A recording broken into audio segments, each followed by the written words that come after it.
देखो ए, सुनो ध्यान से। हमने क्या करा, ध्यान से सुनना अच्छे तरीके से। अब तक हमने क्या क्या पढ़ लिया, क्या क्या नहीं करना। हमने ये पढ़ लिया, क्लास नंबर 7 तक हमने क्या पढ़ लिया था, लास्ट वाली क्लास में हमने ओजोन के बारे में पढ़ लिया था। कहाँ पढ़ रहे थे हम, क्या क्या पढ़ रहे थे। देखो ध्यान से सुनना, ये हमारा मिनिस्ट्री ऑफ इन्वायरमेंट, इसे पर्यावरण मंत्रालय बोलते हैं। पर्यावरण मंत्रालय, जो कि 1985 बनाया गया था। ये मिनिस्ट्री ऑफ इन्वायरमेंट, पर्यावरण मंत्रालय। आजकल इसका नाम बदल दिया, बता दूंगा क्या नाम है इसका, पता? पर्यावरण वन जलवायु परिवर्तन मंत्रालय। अब इसका नाम ये रख दिया गया। अब इसका ये नाम, इतना बड़ा नाम है, 85। इसका नाम ये बनाया गया था 1985 में। देख लो पढ़ कहाँ रहे। इसके अंदर ना, इसने बना रखा, इसके अंदर एक इसके तहत एक काम कर रहा है सीपीसीबी का काम पता क्या हो? पढ़म टॉपिक रहे हमारा वायु प्रदूषण ही। इस वायु प्रदूषण के अंदर चल रहा सारा वायु प्रदूषण। वायु के अंदर तो प्रदूषण कैसे कम करा जाएगा, ये पर्यावरण मंत्रालय हमारे यहाँ। इसके पर्यावरण मंत्री भी हम, वर्तमान समय पर्यावरण मंत्री कौन है? भूपेंद्र। अच्छा, तो सीपीसीबी है ना, ये सेंट्रल पोल्यूशन कंट्रोल बोर्ड, केंद्रीय प्रदूषण नियंत्रण बोर्ड, ये बोर्ड बनाया गया है। इस बोर्ड के अंदर बैठते हैं मेंबर। इनका काम पता क्या हो? इस बोर्ड का काम हो वायु के लिए और जल के लिए भी, दोनों के लिए काम करता है। उनके लिए मानक तैयार करना, स्टैंडर्ड तय करना कि ये देखो अगर ये चीज इसके अंदर मौजूद होगी तो तुम्हारी वायु प्रदूषित वायु कहलाएगी, ये इसके अंदर मौजूद होगी तो तुम्हारी प्रदूषित जल कहलाएगा। अभी हम वायु प्रदूषण बढ़ रहे तो वायु की बात करेंगे। तो सीपीसीबी है ना, इस सीपीसीबी ने ये बताया, सीपीसीबी ने 2009 में पहली बार 1998 में मानक जारी कर दिए कि अगर हवा के अंदर ये कुछ तत्व अगर मौजूद हुए ना, तो हवा प्रदूषित हवा कहलाएगी। लेकिन फिर 2009 में उन्होंने संशोधित कर दिया और 12 प्रदूषक जारी करे, 12 मानक जारी करे। और 12 मानकों को ना जिस नाम से जानती है, इसने मानक जारी कर दिए। मानक जारी करने का काम होगा इसका, मानक जारी करना सही काम होगा। इसने 12 मानक जारी कर दिए। पता कितने मानक जारी करे? 12 मानक। इन 12 मानक को पता किसका नाम से जानते हैं? एन नेशनल, बताओ क्या है? NAQ NAA, national ambient air quality standard, इसके नाम से जानते हैं। ये 2009 में सिर्फ मानक जारी कर दिए और 12 प्रदूषकों के नाम बताए इसने, 12 प्रदूषक। और ये जो 12 के 12 प्रदूषक है ना, कुछ इस प्रकार मौजूद है। पहले नंबर बताओ, एक तो SO2 था, और दूसरे नंबर बताओ NO2 था। ये प्रदूषक है जो वायु के अंदर मिल गए ना, हवा में जहर फैला हुआ। उसके बाद तीसरे नंबर पर PM पार्टिकल 2.5 था, आया समझ में। और एक चौथे नंबर पर था PM10 ये था, इसे हम विविध कण भी कहते हैं। पांचवें नंबर बताओ क्या था? पांचवें नंबर पर ओजोन था, जिसे हम O3 के नाम से जानते हैं। लेड छठे नंबर पर PB। उसके बाद बताओ क्या था? आर्सेनिक। छठे नंबर, सातवें नंबर पर था आर्सेनिक AS। उसके बाद बेंजीन, आठवें नंबर पर बेंजीन C6H6। ये प्रदूषक वायु के अंदर मौजूद हुए ना।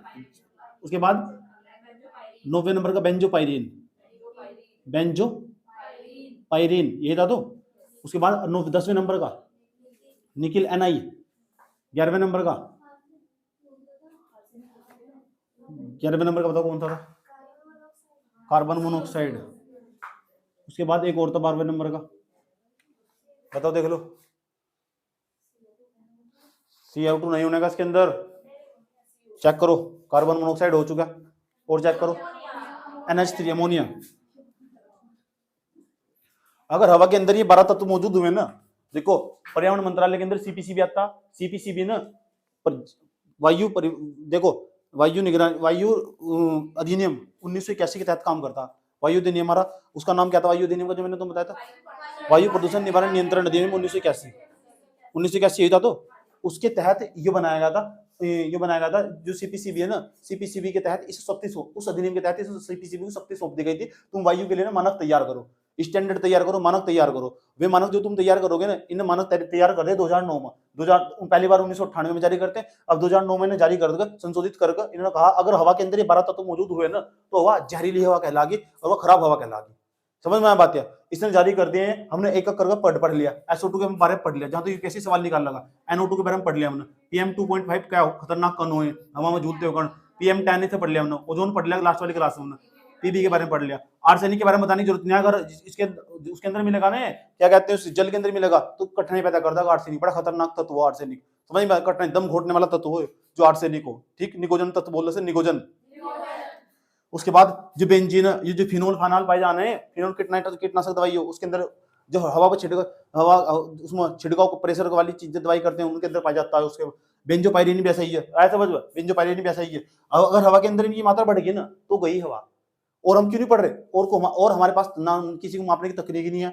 उसके बाद निकिल, निकिल भी खतरनाक हो, कोबाल्ट, और कार्बन मोनोऑक्साइड, जो कार्बन मोनोऑक्साइड है। उसके बाद क्या, NH3, अमोनिया, अमोनिया भी बहुत जहरीली गैस हो।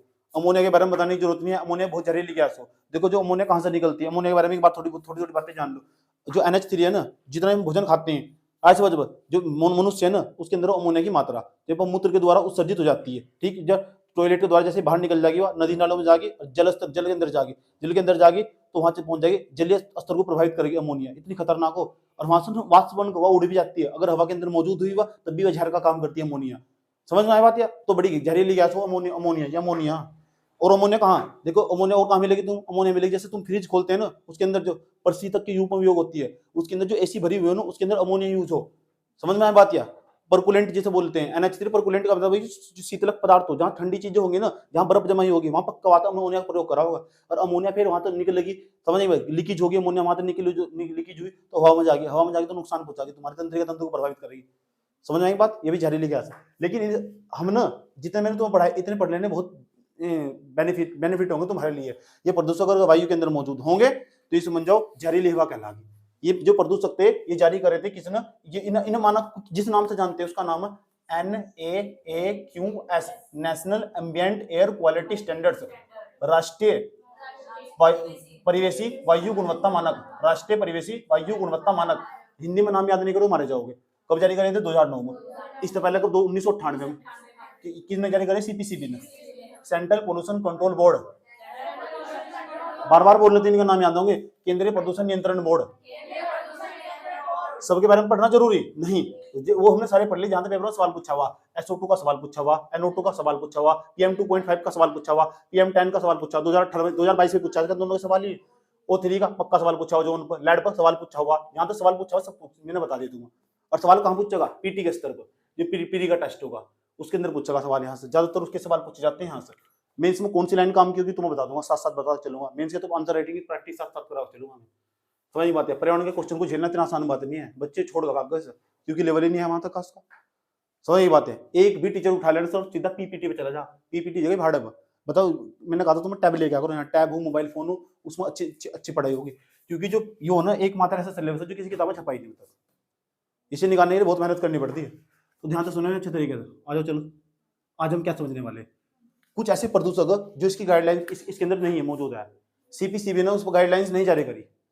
समझ में बात? या कुछ ऐसे प्रदूषक जो CPCB की गाइडलाइंस में नहीं है, लेकिन फिर भी प्रदूषक, फिर भी वायु को प्रदूषित कर रहे हैं। समझ? लेकिन फिर वायु प्रदूषित कर रहा तो हमारे लिए समस्या। अरे भाई समझ रहे नहीं का तुम? अरे भाई कुछ CPCB है, control pollution, central pollution control board, केंद्रीय प्रदूषण नियंत्रण बोर्ड। जब इस बोर्ड के द्वारा 12 प्रदूषक के नाम बता दिए गए, यूं कह रहे अगर हवा में हुई तो हवा खराब हो जाएगी। कुछ ऐसे प्रदूषक इसकी गाइडलाइंस में नहीं है, लेकिन फिर भी हवा प्रदूषित हो रही। जैसे दिल्ली के अंदर एक बदरपुर जगह पड़ती है NCR में, नॉर्थ रीजन, जिसे नॉर्थ सेंट्रल रीजन बोलते हैं, वहां औद्योगिक क्षेत्र दिल्ली का, वहां एक प्लांट था बदरपुर प्लांट, जो तापीय संयंत्र था।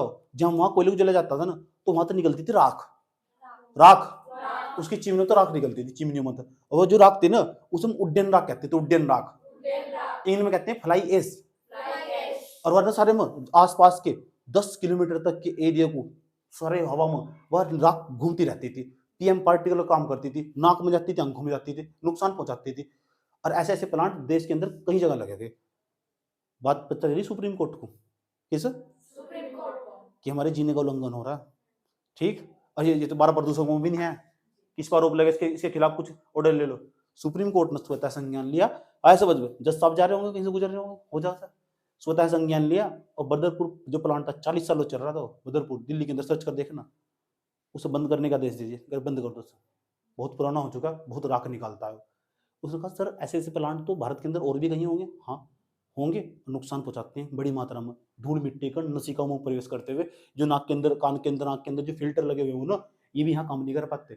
ये फ्लाई एश है ना, ये तुम्हें नुकसान पहुंचाती है। इस राख को यार तुम क्यों बाहर जाने दे रहे? चिमनी में कुछ ऐसा संयंत्र क्यों लगाते तुम? इस राख को तुम अंदर ही रोक लो, उसने कहा ठीक है सर, हम ऐसा काम करेंगे, इस राख को रोक कर तुम कहीं और इस्तेमाल करो। उसने कहा बात तो सही है, ठीक, और कहाँ कहाँ से उपयोग कर सकते हो उस फ्लाई एस बोलते हैं, fly ash, fly ash, FLYASH, fly ash, ऐसे तो बहुत सारे प्लांट होंगे। हाँ, वहां तो बहुत राख होगी, इस तरह कोयला जलता होगा। जी हाँ होगी जी, आप बिल्कुल होगी जी। अच्छा, तो वे तो बहुत प्रदूषण फैलाती होगी जी, बिल्कुल फैलाती होगी। क्यों ना हम एक काम करें, इस हम राख को इकट्ठा कर ले और इसका कहीं उपयोग कर ले। जी हाँ जी, कहाँ उपयोग करोगे, इसे वहां उपयोग कर ले यार, जहाँ तो तुम कोयला निकाल के ले गए थे, वहां खदान नहीं बन गई होगी, वहां गहरा खड्डा, तो वहां भर दो जाएगा यार। तुमने एक काम करो ना यार, इसका इतनी सारी राख इकट्ठा हो रही, इतने सारे भट्टे, इतनी सारी चिमनियां, इतने सारे प्लांट लगे हुए, इस राख का एक अलग ढेर बना दो यार तुम। ऐसा ढेर बनाने के बाद ना, जो इस तो राख निकलेगी उसकी मिट्टी बनाओ, उसकी राख की ना, राख तो ईंट बनाओ कोई, और सब घर के मकानों में यूज करो। क्या दिक्कत हो रही है? जो सरकारी बिल्डिंग है ना, सरकारी बिल्डिंग क्यों बनाएगा जी? सरकार की जो बिल्डिंग बनाई जाएगी, इस राख को लो, ईंट बनाओ, और सरकार के घर ही से बनाओ, सरकार का कोई ऑफिस बनवाना, उसमें भी ईंट लगाओ। भवन संहिता के अंदर, भवन संहिता में लिख दिया गया कि अब जो यहाँ भवन बना, बिल्डिंग बनने वाली सरकार के लिए, उसमें फ्लाई एस्ट जो बनने वाली राख थी, फ्लाई एस्ट जो उड्डयन राख जिसे बोलते हैं, उससे जो ईंट बनेगी उससे बनेगा हमारा ऑफिस। सब सरकार ने कहा है बात। अच्छा एक काम करो ना, जो तारकोल हो, ये तो ब्लैक ब्लैक हो, तारकोल की छत मिला दो यार, बढ़िया काम हो जाएगा उसका, आसानी पड़ जाएगी, दूसरे मेटेरियल कम बढ़ जाएंगे, बच जाएंगे उसमें। तो सरकार ने कहा सड़क बनाओ, उसकी सड़क बनानी शुरू कर दी। यूपीएससी 2020 क्वेश्चन जो मैं बता रहा हूँ खड़ा होगा, 2020 पीटी का क्वेश्चन है जो खड़ा होकर बता रहा हूँ, और उस सड़कों पे यूज कर रहे हैं मुझसे, फ्लाई एश को सड़क बनाने में यूज कर रहे हैं। जहां प्लांट लगाओ ना, यहाँ लगाओ प्लांट, इसके 300 किलोमीटर तक की सड़क बना सकते हैं। सरकार ने कहा अच्छा, लेकिन ये तो प्रदूषक में नहीं आता, प्रदूषक में नहीं आता। बात पता चली सुप्रीम कोर्ट को, सुप्रीम कोर्ट ने कहा पता किस, पर्यावरण मंत्रालय, सुनो पर्यावरण मंत्रालय, तुम बदतमीजी बहुत दिखा रहे, ऐसा समझ मत, तुम कहने को पर्यावरण मंत्रालय, तुम तमीज नहीं है। आज के बाद एक काम करो, जो फ्लाई एश जहां तक निकल कर आ रही है, उड्डयन राख जो निकल कर आ रही है, समझ में आई बात, इस पर लगाओ बैन, इसके लिए गाइडलाइंस जारी करो, इसके लिए दिशा निर्देश जारी करो। अब बताओ कि ये उड्डयन राख ने जितने प्लांट भारत के अंदर मौजूद है, उन्हें बताओ इस फ्लाई एश का तुम किस तरह से इस्तेमाल करना। तो फिर पर्यावरण मंत्रालय आया। क्यों? पर्यावरण मंत्रालय को ऊपर तक डांट पड़ रही थी, ऊपर तक किसने डांट दी थी? सुप्रीम कोर्ट ने। अब सुप्रीम कोर्ट ने क्यों डांट दी थी? क्योंकि लोगों के मौलिक अधिकारों का उल्लंघन हो रहा था। आया समझ में? जब मौलिक अधिकारों का उल्लंघन होगा ना, मेरा अनुच्छेद 21 चला गया, सारे लोग चिल्ला चिल्ला कह रहे मैं सांस नहीं ले पा रही हूँ, मेरे पर नहीं मारा जा, मैं तो मर गई यहाँ से, मैं नहीं रह पाऊंगी यहाँ पे, हमें नहीं जा पाऊंगी यहाँ से, मेरे पर सांस लेना भारी हो रहा है, मर गई मैं, अनुच्छेद 21 चला गया मेरा, छीन लिया मेरा अनुच्छेद 21। हरी माँ कीजिए, समझ गए? समझ में आ रहा है? आ रहा है? समझ में आ रहा? समझ में आ रहा? ठीक, तो हम समझेंगे उड्डयन राख क्या हो। तो उड्डयन या तो राख एक प्रकार की, अरे यार तुम्हारे लिए तो राख ही तो राख है, उनकी चिमनी वालों के लिए, हमारे लिए प्रदूषण है, हवा में जहर फैला रहा है, पीएम पार्टिकल है, पर्टिकुलेट मैटर है, शायद 2.5 तो 2.10, जो 2.5 पर 10 PM10 पर्टिकुलेट मैटर जिसे बोलते हैं, जो नाक पर, ये इनसे भी घातक, ये तो सीधे डायरेक्ट दिखाई दे रहे, तुम्हारे अंकों में घुस रहे आ गए, अंधे हो गए तुम, बंद करवाओगे ना।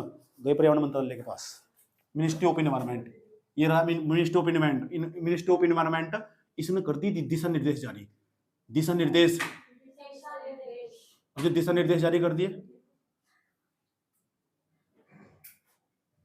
और दिशा निर्देश को हम क्या बोलते हैं? गाइडलाइंस,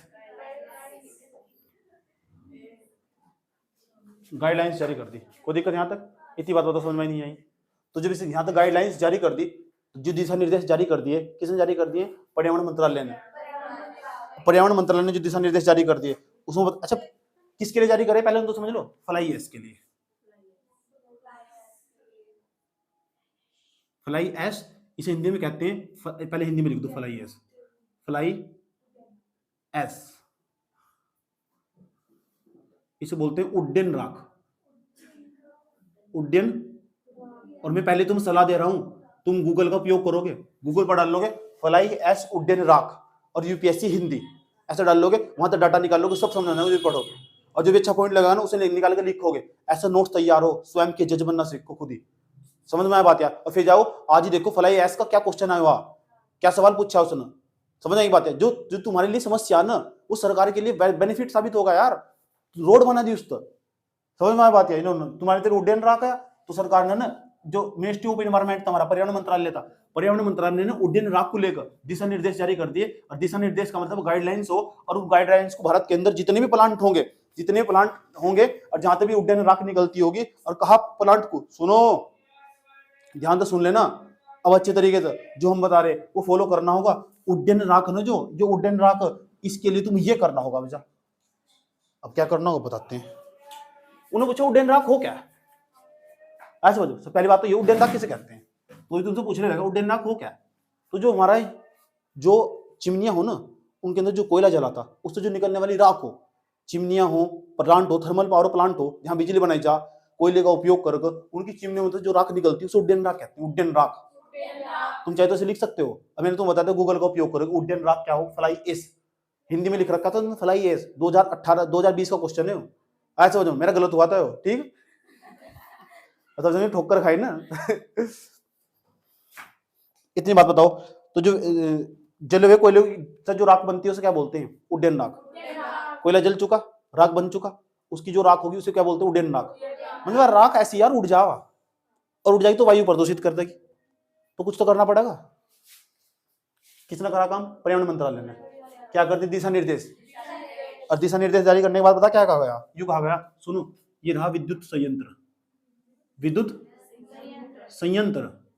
अच्छा विद्युत संयंत्र क्या हो, जहां बिजली बनाई जा, और विद्युत संयंत्र है पूरा का पूरा। अच्छा इसके 10 किलोमीटर के दायरे में, इसके जहां भी 10 किलोमीटर इधर इधर इधर, क्योंकि यहाँ तो अगर चिमनी लगी, यहाँ चिमनी लगी हुई है पूरी की पूरी, और यहाँ तो राख निकल रही है लगभग 10 किलोमीटर के एरिया में। सोच सकते हो क्या नहीं, 10 किलोमीटर के दायरे में राख राख फैल जाएगी 10 किलोमीटर। मान लो मैंने प्लांट लगाया पूरे रुड़की तक के एरिया में, इस चारों तरफ इतना 10 किलोमीटर इधर भाग जाओ, 10 किलोमीटर इधर, 10 किलोमीटर इधर, 10 किलोमीटर इधर, तो उसी समझो राख तो भर जाएगा।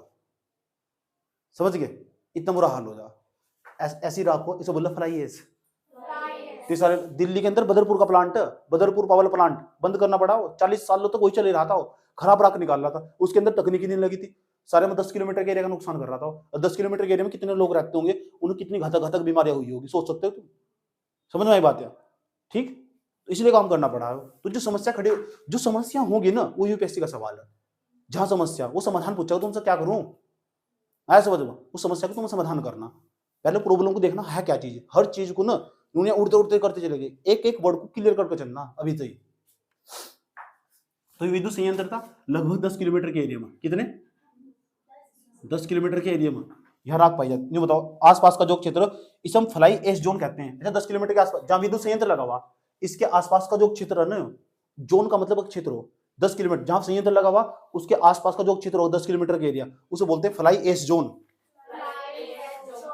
इसका नाम फ्लाई एश जोन होगा। इतने क्षेत्र को हम फ्लाई एश जोन बोल लेंगे। फ्लाई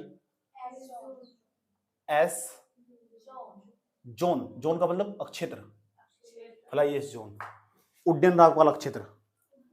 फ्लाई एश जोन ही लिख दो, कोई दिक्कत नहीं, इंग्लिश में लिखा रहा वहां, पता लग गया। जो 10 की जहां विद्युत संयंत्र लगा हुआ, जहां चिमनी लगी हुई, जहां प्लांट लगा हुआ, उसके 10 किलोमीटर के एरिया का जो सर्कल बैठा वो पूरा फ्लाई एश जोन कहलाएगा। याद रही बात, ये बात मैंने नहीं बताई, उन्होंने बताई पर्यावरण मंत्रालय ने दिशा निर्देश अपने। किसके बाद बाहर चाहे कुछ करो, अब यहाँ कुछ करो इनके लिए, करना क्या है, कह रहे यार जहां विद्युत संयंत्र लगा रखा कुछ तकनीक लगा दो उसमें। तो तकनीक लगाने के बाद उस राख को ही रोक लो। कह रहे जी हम क्या करें, राख को रोक को लेकर जाएंगे कहाँ, उसने कहा राख को रोक को वहीं रख कर रखो तुम, और रोक कर रखो, आया समझ में, कोई लेने आगा सर इस राख का उपयोग करके क्या क्या कर सको तुम। उसने कहा जहां भी 300 किलोमीटर के, जहां तुम्हारा संयंत्र लगा हुआ ना, संयंत्र लगा हुआ है इसके 300 किलोमीटर के दायरे में क्या सीमा देने या बढ़ा दी गई। पहले 120 किलोमीटर के आसपास थी, 2022 में बढ़ा, 2021 में बढ़ागा, इसने 300 किलोमीटर कर दिया। यानी पहले 120 किलोमीटर तक सड़क का उपयोग कर सकते, सड़क का उपयोग कर सकते हो तुम, इसे बढ़ाकर 300 किलोमीटर कर दिया। 300 किलोमीटर के दायरे में कहीं भी सड़क बन रही होगी ना, तो इस राख की जरूरत पड़ती है। ऐसा तारकोल में मिलाकर ना, तारकोल में मिलाकर सड़क में यूज कर सकते हैं इसे। अच्छा ब्लैक कलर की चमाचम चमकती है रोड, वो रोड है जो, ऐसे समझो उसमें उपयोग कर सकते हैं इसे। ये सवाल पूछा हुआ जो मैं बता रहा है, इसका उपयोग फ्लाई एश का, उड्डयन राख का उपयोग सड़क बनाने में कर सकते हैं, नहीं कर सकते हैं, आप कहोगे हाँ कर सकते हैं। सेम सवाल पूछा हुआ, लाइन है मेरी, जो मैं लाइन बोल बता रहा सवाल है यूपीएससी का, पकड़ में नहीं आता, किसी यूट्यूब चैनल में नहीं आएगा। ये तो क्या करोगे, पीपीटी सामने रख दिया पूरा का पूरा, उस लाइन को उनको पढ़ पढ़ के समझा देंगे ये होगा इसका, ले ये होगा। उन्होंने बताया उड्डयन राख क्या है, वो चल रही गड्डी 300 किलोमीटर के दायरे में ना, सड़कों का उपयोग, सड़क निर्माण में उपयोग कर सकते हैं सर, सड़क निर्माण में उपयोग।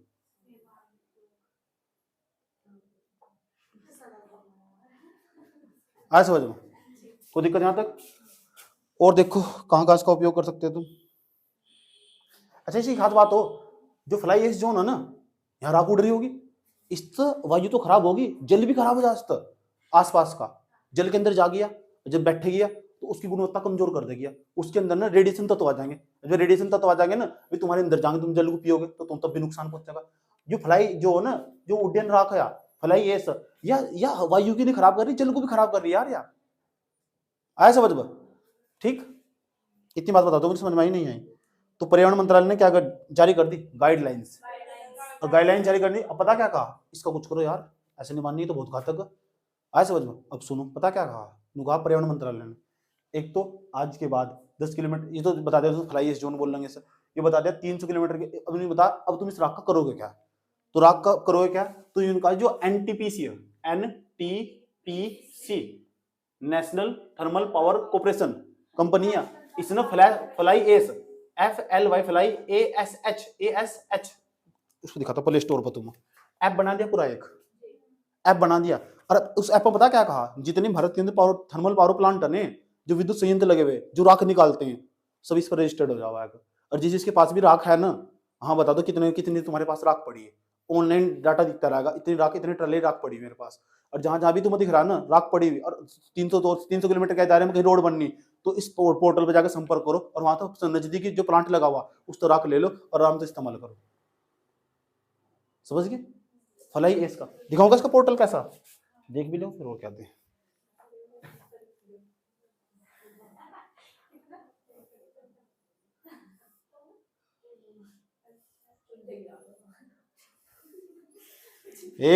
चूल्हे की राख नहीं कह रहे हम यहाँ, एक जब मैं पढ़ा रहे हैं ना, मैं तो यहाँ उड्डयन राख पढ़ा रहे हैं, अपने चूल्हे में घुसे हुए जब से बेवकूफ कहेंगे। इस चूल्हे की दुनिया से बाहर भी निकल जाओ।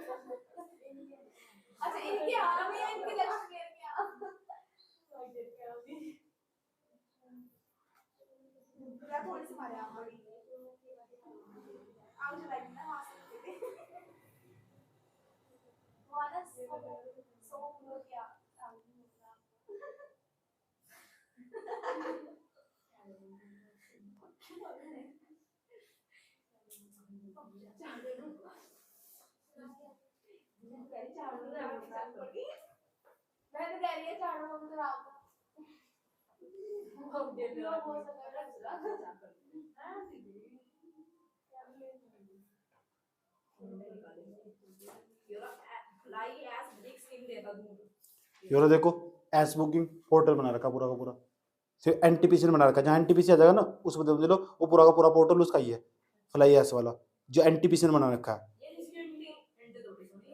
आया समझ में?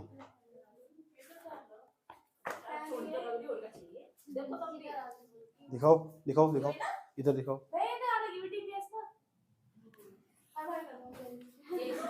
देखो इनकी खास बात है, एक तो हल्की होगी, दूसरी खास बात क्या होगा, ये ना अग्निरोधक भी होगी। अग्निरोधक का मतलब जो तुम्हारे घर में ईंट लगी हुई है ना, अगर मकान में आग लग जाए ना, जो हमारी आग ईंट लगी हुई है आग पकड़ सकती है, नहीं पकड़ सकती, क्योंकि ऐसी राख है जो पहले ही फूक चुकी, जल चुकी है। समझ गए? तो इनसे बनने वाली जो ईंट है ना, जो फ्लाई ऐसा जो इनसे जो उड्डयन राख निकल के आ रही है, इससे जो ईंट लगी हुई, घर में आग भी लग गई ना, कमरे आग पकड़ लेते हैं, ये छत भी आग पकड़ती है, क्योंकि कभी जली नहीं ना आज तक। और इसमें जो ऐसी राख तो अग्निरोधक ईंट है, इनका बेनिफिट हो सका, और सस्ते हल्की भी है। समझ आई बात? यार न ले जाना आसानी भी है और अच्छी भी लगती है देखने में। सरकार ने इतना भी कह दिया कि जो भवन सहित ना, बिल्डिंग जितने भी सरकारी भवन है उसमें इनका इस्तेमाल करो। समझ गए? तो गाइडलाइंस में कहा अपनी सरकारी गाइडलाइंस में दिशा निर्देश कर दे।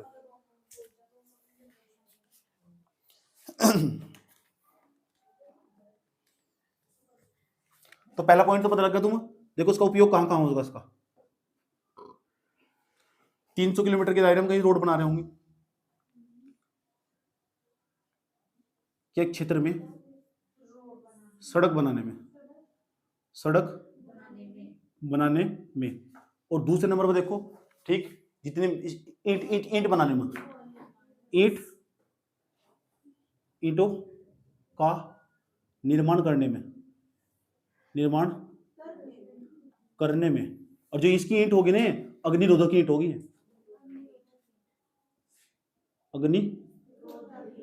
इसका मतलब समझ गए तुम। तीसरे नंबर पर समझो इसका उपयोग, जितने भी खदान हो ना, बड़ी बड़ी खदान हो जहां तक रेडियो एक्टिव तत्व निकाले, तो तुम यार एक काम करो, ये कोयले की तो बनी हुई, और दोबारा फिर कोयला बन जाएगा इसको, तो यार दोबारा जाकर रख दो, उस खदान को वहीं का वहीं भर दो, तो खदानों को भरने में राख का इस्तेमाल कर सकते हो तुम। समझ गए, भराव का भराव हो जाएगा, अरे दोबारा फिर काम आ जाएगी तुम। तो खदानों को भरने में इसका काम उपयोग हो सकता है, खदानों को भरने में। चौथे नंबर बताओ, चौथे नंबर पर इसका उपयोग कहाँ हो रहा है? भवन निर्माण सामग्री में। भवन निर्माण सामग्री इसे लिख देते चाहे, भवन निर्माण सामग्री में, भवन निर्माण सामग्री। पांचवें नंबर पर देखो उसका उपयोग कहाँ होगा। देख एग्रीकल्चर देखा तुम ना, उधर कृषि के अंदर ना जो उर्वरक हो क्या? एनपीके। एनपीके क्या हो? नाइट्रोजन हो, फास्फोरस हो, पोटेशियम हो। अगर मिट्टी के अंदर ही तक पोषक तत्व खत्म हो जाए ना, ये समझ जाओ वहां फसल अच्छी नहीं होगी। एनपीके जैसे बोलते हैं, नाइट्रोजन, फास्फोरस और पोटेशियम। नाइट्रोजन, फास्फोरस और दूसरी भाषा में बोलते हैं ह्यूमस।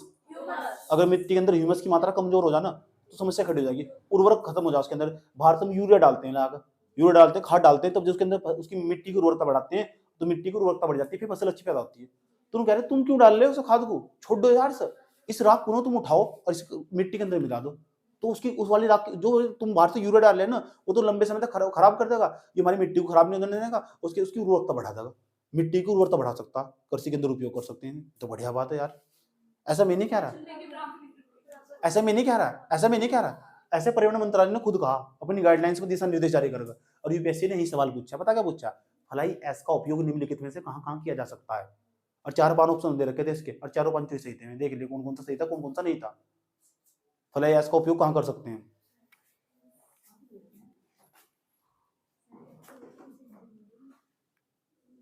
मिट्टी की उर्वरकता बढ़ाने में, मिट्टी की उर्वरकता,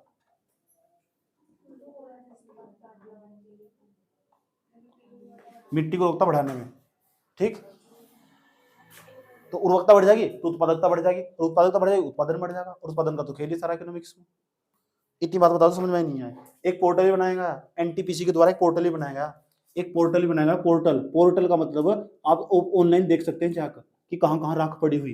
पोर्टल, उसका एस पोर्टल के नाम से जानते हैं, एस पोर्टल, एस पोर्टल, एस्ट्रैक्स के नाम से जानते हैं, एस्ट्रैक्ट के नाम से। अरे बनाया एनटीपीसी ने, NTPC national thermal power corporation company है, इस कंपनी के द्वारा बनाया गया। सुन लो, इस कंपनी के द्वारा जो बनाया गया है एस्ट्रैक्ट, इस पर जाकर तुम चेक कर सकते हो, चेक करके तुम्हें पता लग जाएगा कहां कहां राख पड़ी हुई, कहां कहां राख नहीं है। और 300 किलोमीटर के एरिया में जो भी खास खास प्लांट होंगे ना, उनके पास अगर राख पड़ी हुई होगी तो कहीं सड़क बन रही होगी तो उसका उपयोग कर लो जाकर, कहीं खदान पड़ी होगी तो खदान के अंदर जाकर भर दो। आज समझ लो, इस ट्रैक पे जाकर देखो, तुम रजिस्टर्ड हो जाओ, रजिस्टर जाकर जो ग्राहक होगा उससे संपर्क करेगा, कितने में जो सा भी सस्ती खरीद दे रहा होगा उस पर जाकर ओके कर लो, और जो पहले दे रखा नजदीक होगा वहां जाकर ओके कर लो। इससे बढ़िया क्या खास बात है, ये पोर्टल बनाकर सारी सुविधाओं को आसान बना दिया, कहीं देखने की जरूरत नहीं है, फोन करने की जरूरत नहीं है। एस्ट्रैक्ट नाम की पोर्टल बजाओ और देखो कहां कहां राख पड़ी हुई, और जहां भी मतलब कहां भी कहीं भी उपयोग करना इस राख का तो कहीं भी उपयोग कर सकते हैं। क्यों यार, जो राख ना हमारे लिए अब अभिशाप बनी हुई थी, अब हमारे लिए वरदान बनेगी। जो राख हमारे लिए अभिशाप बनी थी वरदान बन गई, ठीक।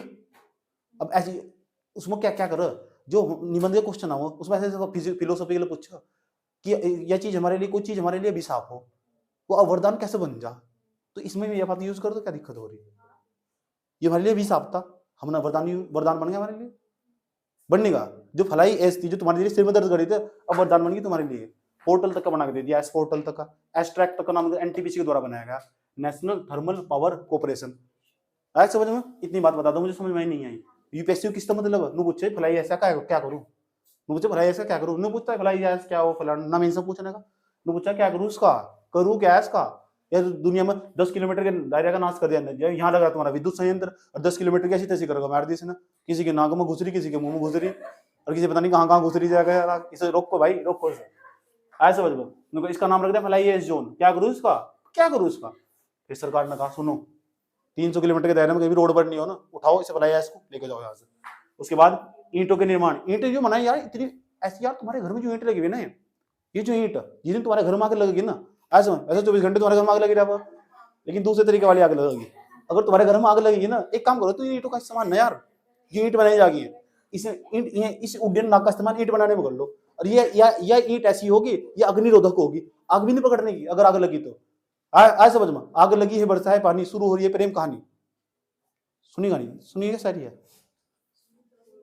अभी सुनाई तो समझ में आया। और कहां उपयोग कर सके, इस फ्लाई एश का, उड्डयन राग का, यार एक काम करो ना, जहां तुमने रेडियो एक्टिव तत्व निकाल के ले, रेडियो एक्टिव तत्व निकाल के ले, रेडियो एक्टिव खनिज निकाल के लेके आए थे तुम यार, ये आरबी निकाल के लेके आए थे, रुबेडियम, तुम ये जिसके पोलोनियम निकाल के लेके आए थे, ये बड़ी बड़ी खदान के अंदर तो तुम निकाल के रहे, खदान भरेगा कौन है? एक काम करो, राख को उठाओ, उड्डयन राख उसे वहां डाल दो जाकर, बेनिफिट हो जाएगा, क्योंकि ये कोयले से बनी हुई और वही से कोयले की कोयला वाले खानों भर दो जाकर, क्या दिक्कत हो रही है? क्या दिक्कत हो रही है? और फिर कोयला बन जाएगा उसका। उसके बाद एक तरीका हो सके भवन निर्माण सामग्री में, और तो और जो बिल्डिंगें बनाई जाएंगी भारत के अंदर, सार्वजनिक बिल्डिंगें बनाई जाएगी, गवर्नमेंट ने इस बात को विशेष स्पेशल तौर पर लिखा कि भवन जो सरकारी भवन निर्माण होंगे, सरकारी भवन के निर्माण होंगे, बिल्डिंग भवन का मतलब बिल्डिंग हो, उसके अंदर जो ईंट लगेगी वह फ्लाई एश की बनी होनी चाहिए, समझे? उसका इस्तेमाल करो, ठीक? उसका क्या होगा, एक तो जो दूसरी समस्या क्रिएट हो रही थी उससे तीसरी समस्या सोल्व हो जाएगी। एक तो मीट चाहिए और दूसरी में एसिड का इस्तेमाल कर रहे हैं जो हमारे प्रदूषण था, समझ गए? मजा नहीं आएगा। इतनी बात बता दो, उड्डयन नाक क्लियर होगी नहीं होगी? उड्डयन नाक पता लग गया? उड्डयन नाक क्या हो, जो विद्युत संयंत्र हो ना, उनके बाहर से जो निकलने वाला धुआं हो, उसके साथ जो राख उत्पन्न हो, जला हुआ जो कोयला हो, उससे जो राख उत्पन्न होगी, उस राख को हम उड्डयन नाक कहते हैं, इंग्लिश में कहते हैं फ्लाई एश। UPSC PT 2020। हाँ, सन में मैं श्योर नहीं हूँ, आया समझ में? डेट और रेट मेरा बहुत कमजोर रहा हमेशा पहले से, समझ में आया? चलो नोट कर लो।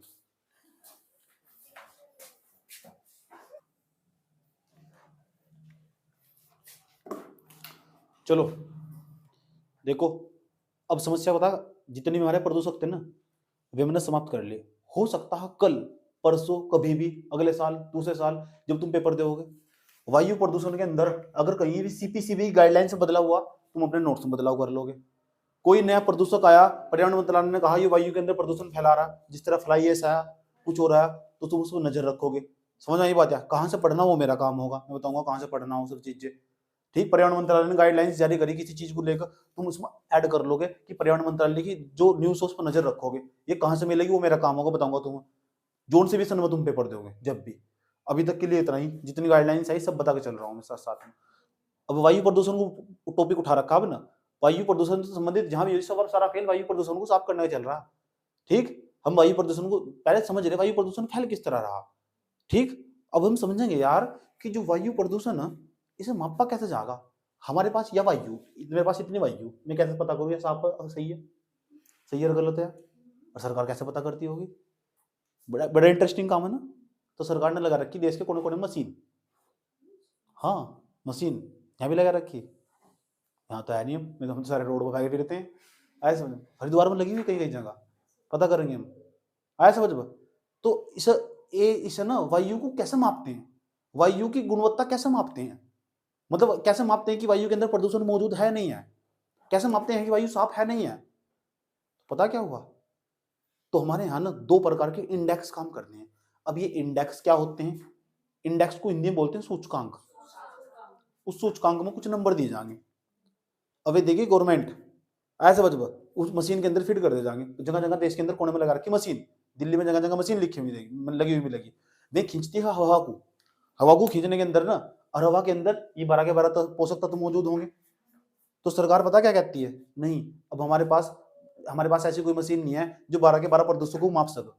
हमने हवा खींच लिया मशीन, या लगी मशीन चारों तरफ, तो हमने 4-5 किलोमीटर की हवा खींच ली, 5-10 किलोमीटर की हवा खींच ली, और उसकी कुछ हवा इसके अंदर आगे, कुछ हवा उस हवा के अंदर चेक करेंगे हम, ये मशीन लगी, ये मशीन चेक करेगी इसके अंदर कहीं SO2 तो नहीं है, कहीं NO2 तो नहीं है, PM 2.5 के कण कितने, 10 के कण कितने, O3 के कण कितने, PB के कण कितने, कुछ 6 ले रखे, मतलब 6 नहीं 8 प्रदूषक ले रखे हैं, 8 के 8 जो प्रदूषक वह मशीन खींच लेगी। ध्यान तो सुनते रहना क्या बता रहा हूँ, वो जो मशीन लगा रखी वो तकनीक और टेक्नोलॉजी खींच लेगी, और खींचने के बाद ना एक नंबर जारी करेंगे, और सरकार ने नंबर जारी कर रखे, वही इंडेक्स कहलावा। अब बता रखा है अगर उस इंडेक्स में, अगर यहाँ का AQI इंडेक्स जिसे बोलते हैं, अगर वो 0 से लेकर 50 तक के बीच में, तो यहाँ कोई दिक्कत नहीं है, और कलर भी दे रखा है, ये जो गिरन है इसका मतलब हम यहाँ का वातावरण बिल्कुल साफ। उसके बाद थोड़ा और नंबर बढ़ाएंगे, जैसे नंबर बढ़ाएंगे ना, जैसे नंबर बढ़ते चले जाएंगे, 50 से लेकर 100 तक, 100 से लेकर 200 तक, 200 से लेकर 300 तक, 300 से लेकर 400 तक, कलर भी दे रखे और नंबर भी दे रखे, कलर भी दे रखे, नंबर भी दे रखे, कोड भी दे रखा है। और क्या रखा है, अगर यहाँ ये कोड पाया जाएगा, जैसे जैसे बढ़ता चला जाएगा, इंडेक्स में नंबर बढ़ता चला जाएगा, वहां की वायु इतनी खराब मानी जाएगी। जैसे कहीं 400 के आसपास अगर इंडेक्स आया, नंबर एक प्रकार का हो, वो मापांक कैसे मापते हैं? हमने कहा इस एरिया का जो AQI है, एयर क्वालिटी इंडेक्स, वो मशीन ने बताया, मुझे नहीं बताया, और तुम्हें और टेक्नोलॉजी पढ़नी भी नहीं, उपयोग पढ़ना है यहाँ से, समझ आई बात है? तो तुम पर्यावरण पर PhD कर सको पूरी पूरी, करनी नहीं मुझे, जितना मैंने काम का मैं सब बता दिया तुम्हें, मैं पहले समझा रहा हूँ ध्यान से सुनना। वो जो टेक्नोलॉजी उसके अंदर बनाया गया पूरा का पूरा एक इंडेक्स, अगर इस इंडेक्स में कहा गया कि यहाँ की जो गुणवत्ता ना वायु के अंदर AQI है वो आया है हमारा 400, अगर किसी का 400 आया नहीं AQI, इसका ही मतलब वहां की हवा जहरीली। आज मैं तुम्हें पूरा का पूरा इंडेक्स भी दिखाने जा रहा हूँ, अब उनको फोन में दिखाऊंगा खोल कर। लेकिन हमारे यहाँ बस AQI चलता नहीं, दो तरीके तो हम अपने यहाँ की पूरे भारत के अंदर वायु को साफ जांचते हैं कि वायु साफ है नहीं है। अब मेरी बात थोड़ा गौर से सुन लेना, टेक्निकल पार्ट स्टार्ट हो रहा है, दो बार समझाने की पूरी कोशिश करूंगा, समझने की बात है। हवा नहीं आती बच्चों को, पूरा वायु प्रदूषण पड़े फिर रहे, लिख नहीं पाते, कॉन्फिडेंस जीरो धरती में, लिख नहीं पाता कोई भी नहीं लिख पाता, समझ में आया बात? या चलो समझाऊं, अब ध्यान से सुनना अच्छे तरीके से, ठीक? अब मैं समझाने जा रहा हूं कि कैसे मापते हैं प्रदूषण को, वायु प्रदूषण कैसे मापते हैं।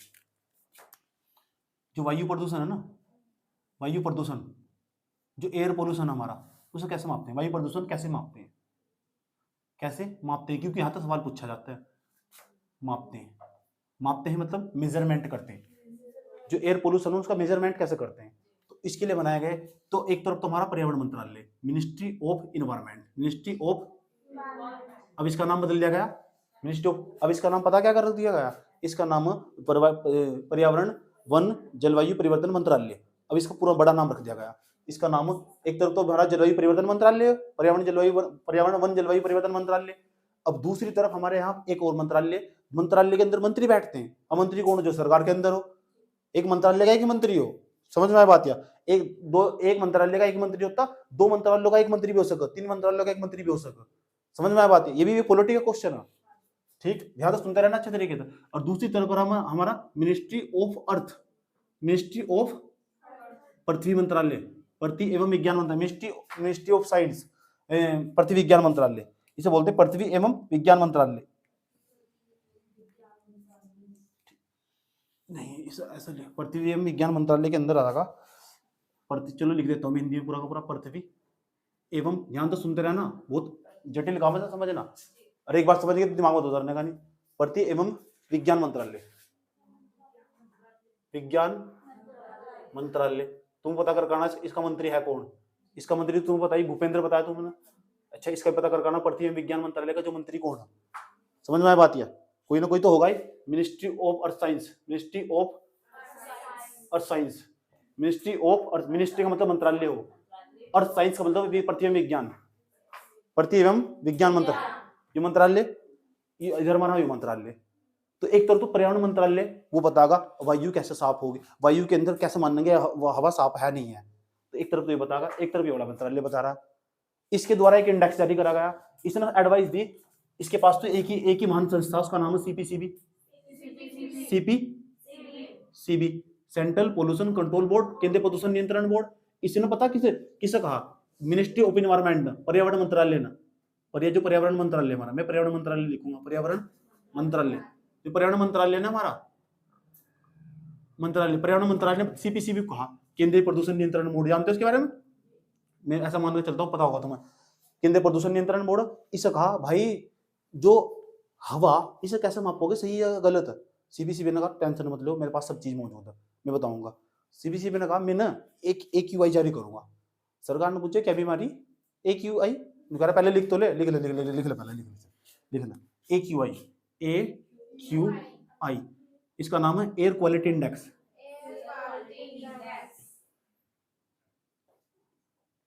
Air quality index. इतनी बात बताओ, इसे कहते हैं वायु गुणवत्ता सूचकांक, वायु गुणवत्ता सूचकांक।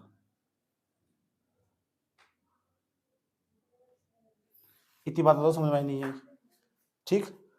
तो इसने कहा मैं बताऊंगा वायु कैसे मापते हैं कि वायु साफ होगी या ये बेकार होगी यहाँ की वायु। इसने कहा ठीक है। एक तरफ पृथ्वी विज्ञान मंत्रालय, इसके अंदर दो डिपार्टमेंट काम करते हैं, एक तो डिपार्टमेंट एक संस्था, दोनों का नाम लिखने जा रहा हूँ, दोनों का नाम याद करना। और तुम्हें इसके बारे में, पृथ्वी विज्ञान मंत्रालय के बारे में जब तुम पढ़ी रहोगे तो इसके बारे में थोड़ा सर्च करना, देखना कब बनाया गया था, आया समझ में? इसका एक पोर्टल होगा, उसके अंदर जाकर थोड़ा सा हल्का सा सर्च करना, हल्का सा कब बनाया गया था, इसका इस टाइम वर्तमान समय में इसका मंत्री है कौन, ये छोटी छोटी जानकारी पता होनी चाहिए सामान्य नॉलेज के लिए। ठीक, तो प्रतिबिंब विज्ञान मंत्रालय यो एक तरफ। अभी हम क्या पढ़ रहे, ऐसे पढ़ रहे कि वायु प्रदूषण को कैसे मापते हैं। पहले भाई जो बता रहा हूँ मेरे साथ साथ चलो आराम आराम से। ठीक, वायु प्रदूषण को पूरा माप कर जब जाऊंगा। हाँ सर, देखो ध्यान से अच्छे तरीके से। इसके अंदर ना दो डिपार्टमेंट, एक डिपार्टमेंट का नाम बता रहा हूँ, उसका नाम IMD। आया समझ में? या इस पर भरोसा टूट चुका भारत के लोगों का। इंडियन मेट्रोलॉजिकल डिपार्टमेंट, भारतीय मौसम विज्ञान। आया समझ? इतना ये मौसम के बारे में जानकारी देखो, मौसम के बारे में पूर्वानुमान लगाओ कि बारिश होगी 2 दिन बाद, देखा क्या बारिश हुई नहीं, तो भारतीय लोगों का विश्वास उठेगा इसके ऊपर। सच में सुप्रीम कोर्ट ने से डांट फटकार दिया, बदतमीज हो तुमने कहा था वहां केरल के अंदर बारिश होगी, वहां हुई नहीं बारिश। और जितनी बताई थी इसने कहा बारिश होगी 200 सेंटीमीटर बरस आएगी, वहां बरस पड़ रहा, धड़ धड़ बरस रहा, लोगों को जानकारी नहीं मिली। सुप्रीम कोर्ट ने कई बार डांट फटकार लगा दी, बेटे सुधर जाओ सुधर जाओ।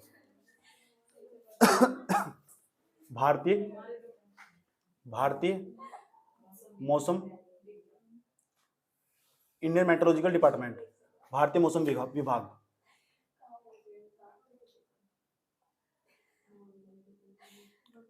याद रहा ये बात। यार दूसरे नंबर पर जाओ, दूसरे नंबर पर एक और संस्था IIM। कौन सी संस्था, उसका नाम है IITM।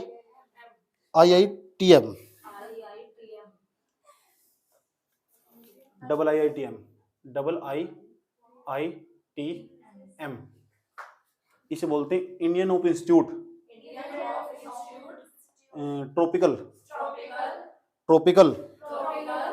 उसके बाद मैनेजमेंट, दोबारा फिर समझ लो, Indian open institute tropical Pune में संस्था, पुणे। और यार दिल्ली में, दिल्ली रोधी रोड 111106, इसका पासवर्ड देखा नहीं मैंने संस्थान इसका, रहने दो, सुन लो। IIT, इसका नाम देखो क्या है, इसका नाम भारतीय, हिंदी में नाम लिखा हूं मैं, भारतीय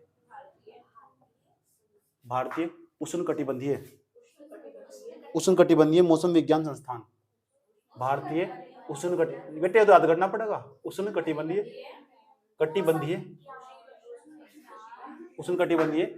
मौसम विज्ञान संस्थान। ठीक, IITM पुणे।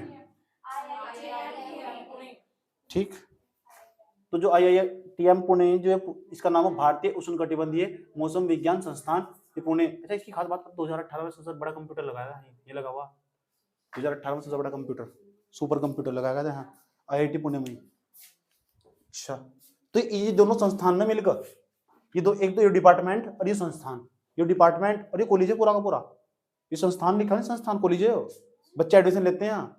समझ, ये और ये दोनों मिलकर एक इंडेक्स जारी करते हैं। उस इंडेक्स का नाम पता क्या है? उस इंडेक्स का नाम है सफर। हाँ सफर, अब ध्यान से सुनना अच्छे तरीके, पेपर में पूछा जा सकता है जो सफर किस के द्वारा जारी किया जाएगा। अब उत्तर में अगर दे रखा मंत्रालय तो आंसर प्रतिविज्ञान मंत्रालय। अगर पेपर में दे रखा है कि कौन कौन सी संस्था, तो मौसम विज्ञान विभाग और जो भारतीय उष्णकटिबंधीय मौसम विज्ञान संस्थान, ये दोनों मिलकर सफर नाम का इंडेक्स जारी करते हैं। वो भी एयर की क्वालिटी मापता, वायु की गुणवत्ता को मापता। तो दो प्रकार के हमारे इंडेक्स जारी हो भारत के अंदर, दोनों। उसमें क्या अंतर है, इसमें क्या अंतर है, दोनों समझेंगे, दोनों देखेंगे अभी बैठकर। और तो यूट्यूब पर देखना बैठ करना, गूगल पर जाकर देखना, क्या क्या देखना वो मैं बताऊंगा, और क्या क्या काम का होगा यूपीएससी में, क्या क्या पूछा जाएगा वो बताऊंगा।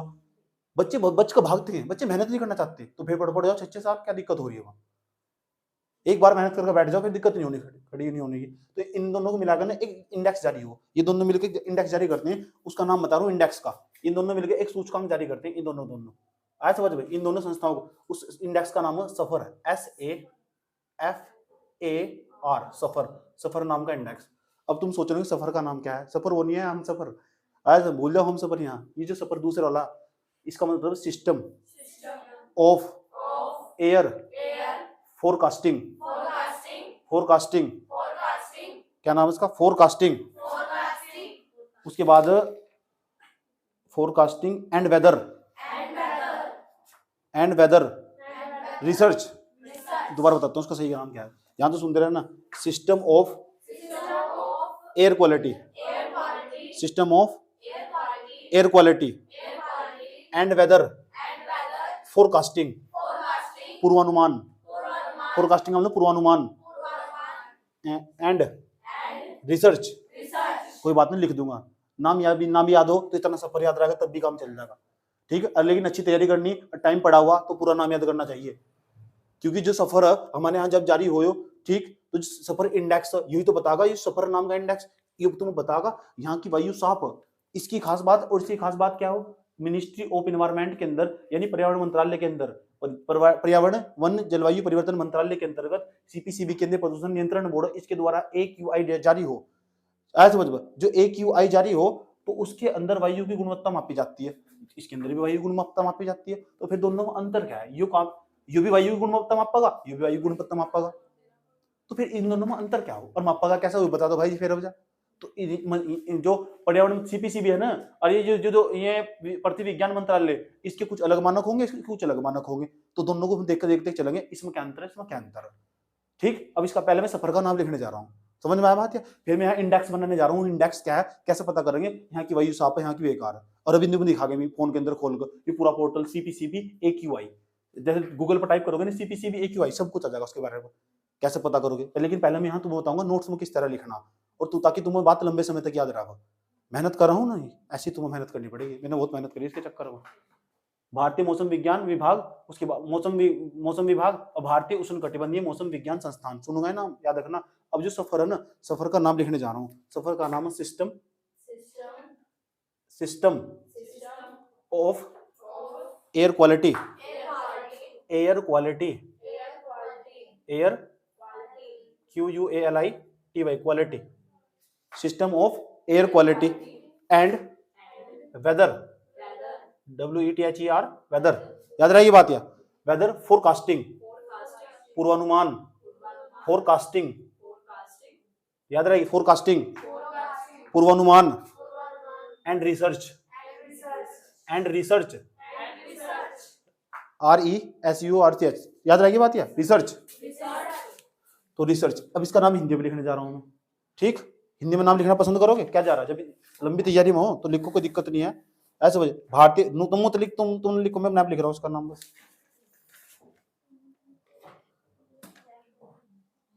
वायु गुणवत्ता का पूर्वानुमान अनुसंधान, वायु गुणवत्ता का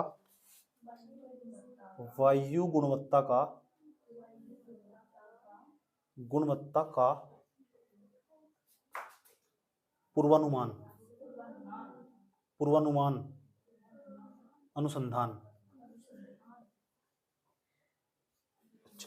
इसमें क्या अंतर है भाई जी, सुन लो, इसकी क्या खास बात हो और उसकी क्या खास बात हो, ये तुम्हें रियल टाइम डेटा दिखागा, जो तुम सीपीसीबी के द्वारा जो एयर क्वालिटी इंडेक्स जारी किया जाता है, और इसके द्वारा जो सफर, इन दोनों का जो मिलकर सफर, जो भी वायु गुणवत्ता मापता, ये भी वायु गुणवत्ता मापता, क्योंकि एयर क्वालिटी उसके अंदर भी आ रहा है, क्वालिटी इसके अंदर भी, ये भी वायु के बारे में जानकारी देगा, वो वायु के बारे में जानकारी देगा, दोनों में यही समानता। दूसरा, इस जो IMD है, भारतीय मौसम विभाग, इंडियन मेट्रोलॉजिकल डिपार्टमेंट, भारतीय मौसम विज्ञान विभाग, भारतीय उष्णकटिबंधीय मौसम विज्ञान संस्थान, IITM का पूरा नाम लिखना तुम, आज समझ, छोड़ना मत बिल्कुल, पूरा नाम इंग्लिश में लिखना। तो जो भारतीय उष्णकटिबंधीय मौसम विज्ञान संस्थान है, इन दोनों के द्वारा जो इंडेक्स जारी कराया उसका नाम है सफर, और इसका नाम क्या है, AQI। तो सफर अलग, AQI अलग, और दोनों वायु गुणवत्ता मापेंगे, आया समझ में। अब इसकी क्या खास बात है, ये तुम्हें रियल टाइम डेटा दिखागा, रियल टाइम का मतलब जब अभी हो रहा होगा, आगे का नहीं बताने का, नहीं, जो भी हो रहा होगा, अभी यहाँ की वायु साफ हो सकता है 10 मिनट बाद हो जाए, इसको कुछ नहीं पता 10 मिनट बाद क्या होने वाला। वहां देखो क्या लिखा हुआ, फोरकास्टिंग, पूर्वानुमान, पहले अनुमान लगाया परसों का भी क्या होगा, तरसों का भी क्या होगा, 10 दिन बाद क्या होगा, इसकी खास बात है। मजा आया है, अच्छा सा लग रहा है, लिखा हुआ फोरकास्टिंग, पूर्वानुमान अनुसंधान, पूर्वानुमान पहले ही फोरकास्टिंग कर ली, रिसर्च कर लिया पहले ही कि 7 दिन बाद हवा ऐसी रहने वाली, और ये तुम्हारे फोन में मौजूद है, जो तुम अपने मोबाइल फोन में खोल लोगे सामने वेदर हवा लिखा हुआ, और अक्ल को हवा साफ होने वाली, परसों को हवा साफ होने वाली, परसों को वायु इतनी साफ रहेगी, धूप निकलेगी, अगले 8 दिन का डेटा दिखा देगा, उसमें इसका जो काम हो, परसों को बारिश होगी, तरसों को बारिश हो सकती है, तो इन दोनों मिलकर काम करते हैं वायु के चक्कर में, तो सफर नाम का इंडेक्स जारी करते हैं। पेपर में इतना ही सवाल पूछ लगा, मुझे इस पर डर है। पीसीएस में तो ना पूछे सफर कौन जारी कर, यूपीएससी में पूछ लगा था ना, जो सफर नाम का इंडेक्स कौन कौन सी संस्था द्वारा जारी करेगा। तो आंसर है भारतीय मौसम विज्ञान, उसके बाद है भारतीय उष्णकटिबंधीय मौसम विज्ञान संस्थान। चीजों को टाइम देना पड़े, जब चीजों को टाइम देना स्टार्ट कर दो तो अपनी हो जाएंगे। समझ में आई बात? ऐसी कोई चीज नहीं है दुनिया में जिसे तुम सीख नहीं सकते। समझ में आया बात? या बस अपने आप को खपाने की जरूरत है। और ऐसी कोई चीज नहीं है दुनिया में जिसे मैं पढ़ा नहीं सकता। समझ नहीं? ऐसी कोई चीज नहीं है जिसमें तुम सिखा नहीं सकता, ऐसी कोई चीज नहीं है जिसे तुम सीख नहीं सकते। हर चीज तुम्हारे लिए बनाएंगे। तो बताओ सफर नाम, अब तुम सोच रहे हो भीतर हो क्या, थोड़ा जानकारी देते हो। ये तो बाहर बाहर तो पता लगा, अब दिखाओ मुझे कि ए क्यू आई कैसे माप रहा है, कैसे पता कर रहा है। ठीक, ये भी दिखाओ, ये भी दिखाओ, मुझे दोनों दिखाओ। अब इसे भी दिखाऊंगा खोल को सफर को, अब इसे भी दिखाऊंगा। जब इसे खोल कर दिखाऊंगा, ये वहां पृथ्वी विज्ञान मंत्रालय का पोर्टल खुलेगा। जब इसे खोल कर दिखाऊंगा एक उलट इंडेक्स, वहां सीपीसीबी का पोर्टल खुलेगा, ये आ जाएगा। तो ऊपर मिनिस्ट्री ऑफ पर्यावरण वन जलवायु परिवर्तन मंत्रालय आ जाएगा, नहीं आ जाएगा? तो मैं अब तुम्हें ये खोल कर दिखाता हूँ, वायु गुणवत्ता सूचकांक, पहले सीपीसीबी वाला है, फिर उसके बाद सफर का खोल कर दिखाता हूँ अपनी टैब के अंदर अभी। और तुम्हारे पास टैब हो तो तुम खोल लो, ऐसा समझ लो। ठीक, या फोन हो तो फोन में खोल लो। देखो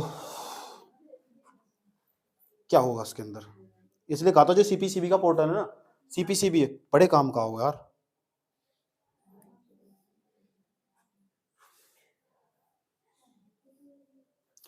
गूगल पे जाकर लेना CPC AQI CPCB, AQI CPCB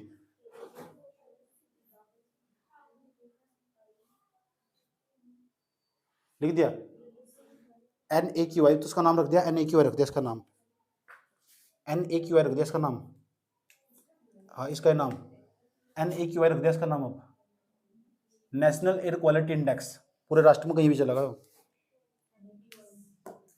NAQI आ जाओ यहाँ देखो, गूगल पर AQI सीपीसीबी लिख दो तुम, अपने आप आ जाएगा। आया? दूसरे नंबर का पेज है नेशनल एयर क्वालिटी इंडेक्स, आया? ठीक, तो ये पेज ने हिंदी में करना तुम। ऊपर नेशनल एयर क्वालिटी इंडेक्स आया, नेशनल एयर क्वालिटी इंडेक्स आया, उसको ओके करो। बताऊंगा मैं किस तरह लिखना, जिसमें फोन नहीं है उसको काम चल जाएगा, रो मत बिल्कुल, बोर्ड पर देख लो।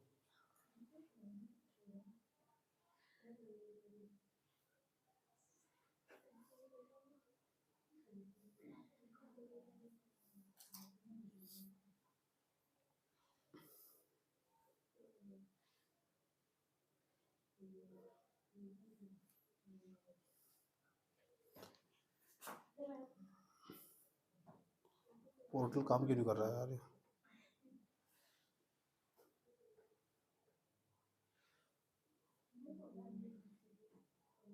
हो गया हिंदी में? देखो इधर आ जाओ, इस तरह आ रहा देखो, राष्ट्रीय वायु गुणवत्ता सूचकांक, देखो नेशनल एयर क्वालिटी इंडेक्स, राष्ट्रीय, यहाँ लिख लियो राष्ट्रीय वायु गुणवत्ता सूचकांक।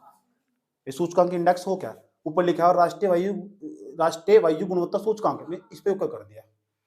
जैसे इस पे ओके कर दिया, देखो क्या पेज खुलता, खुला कुछ?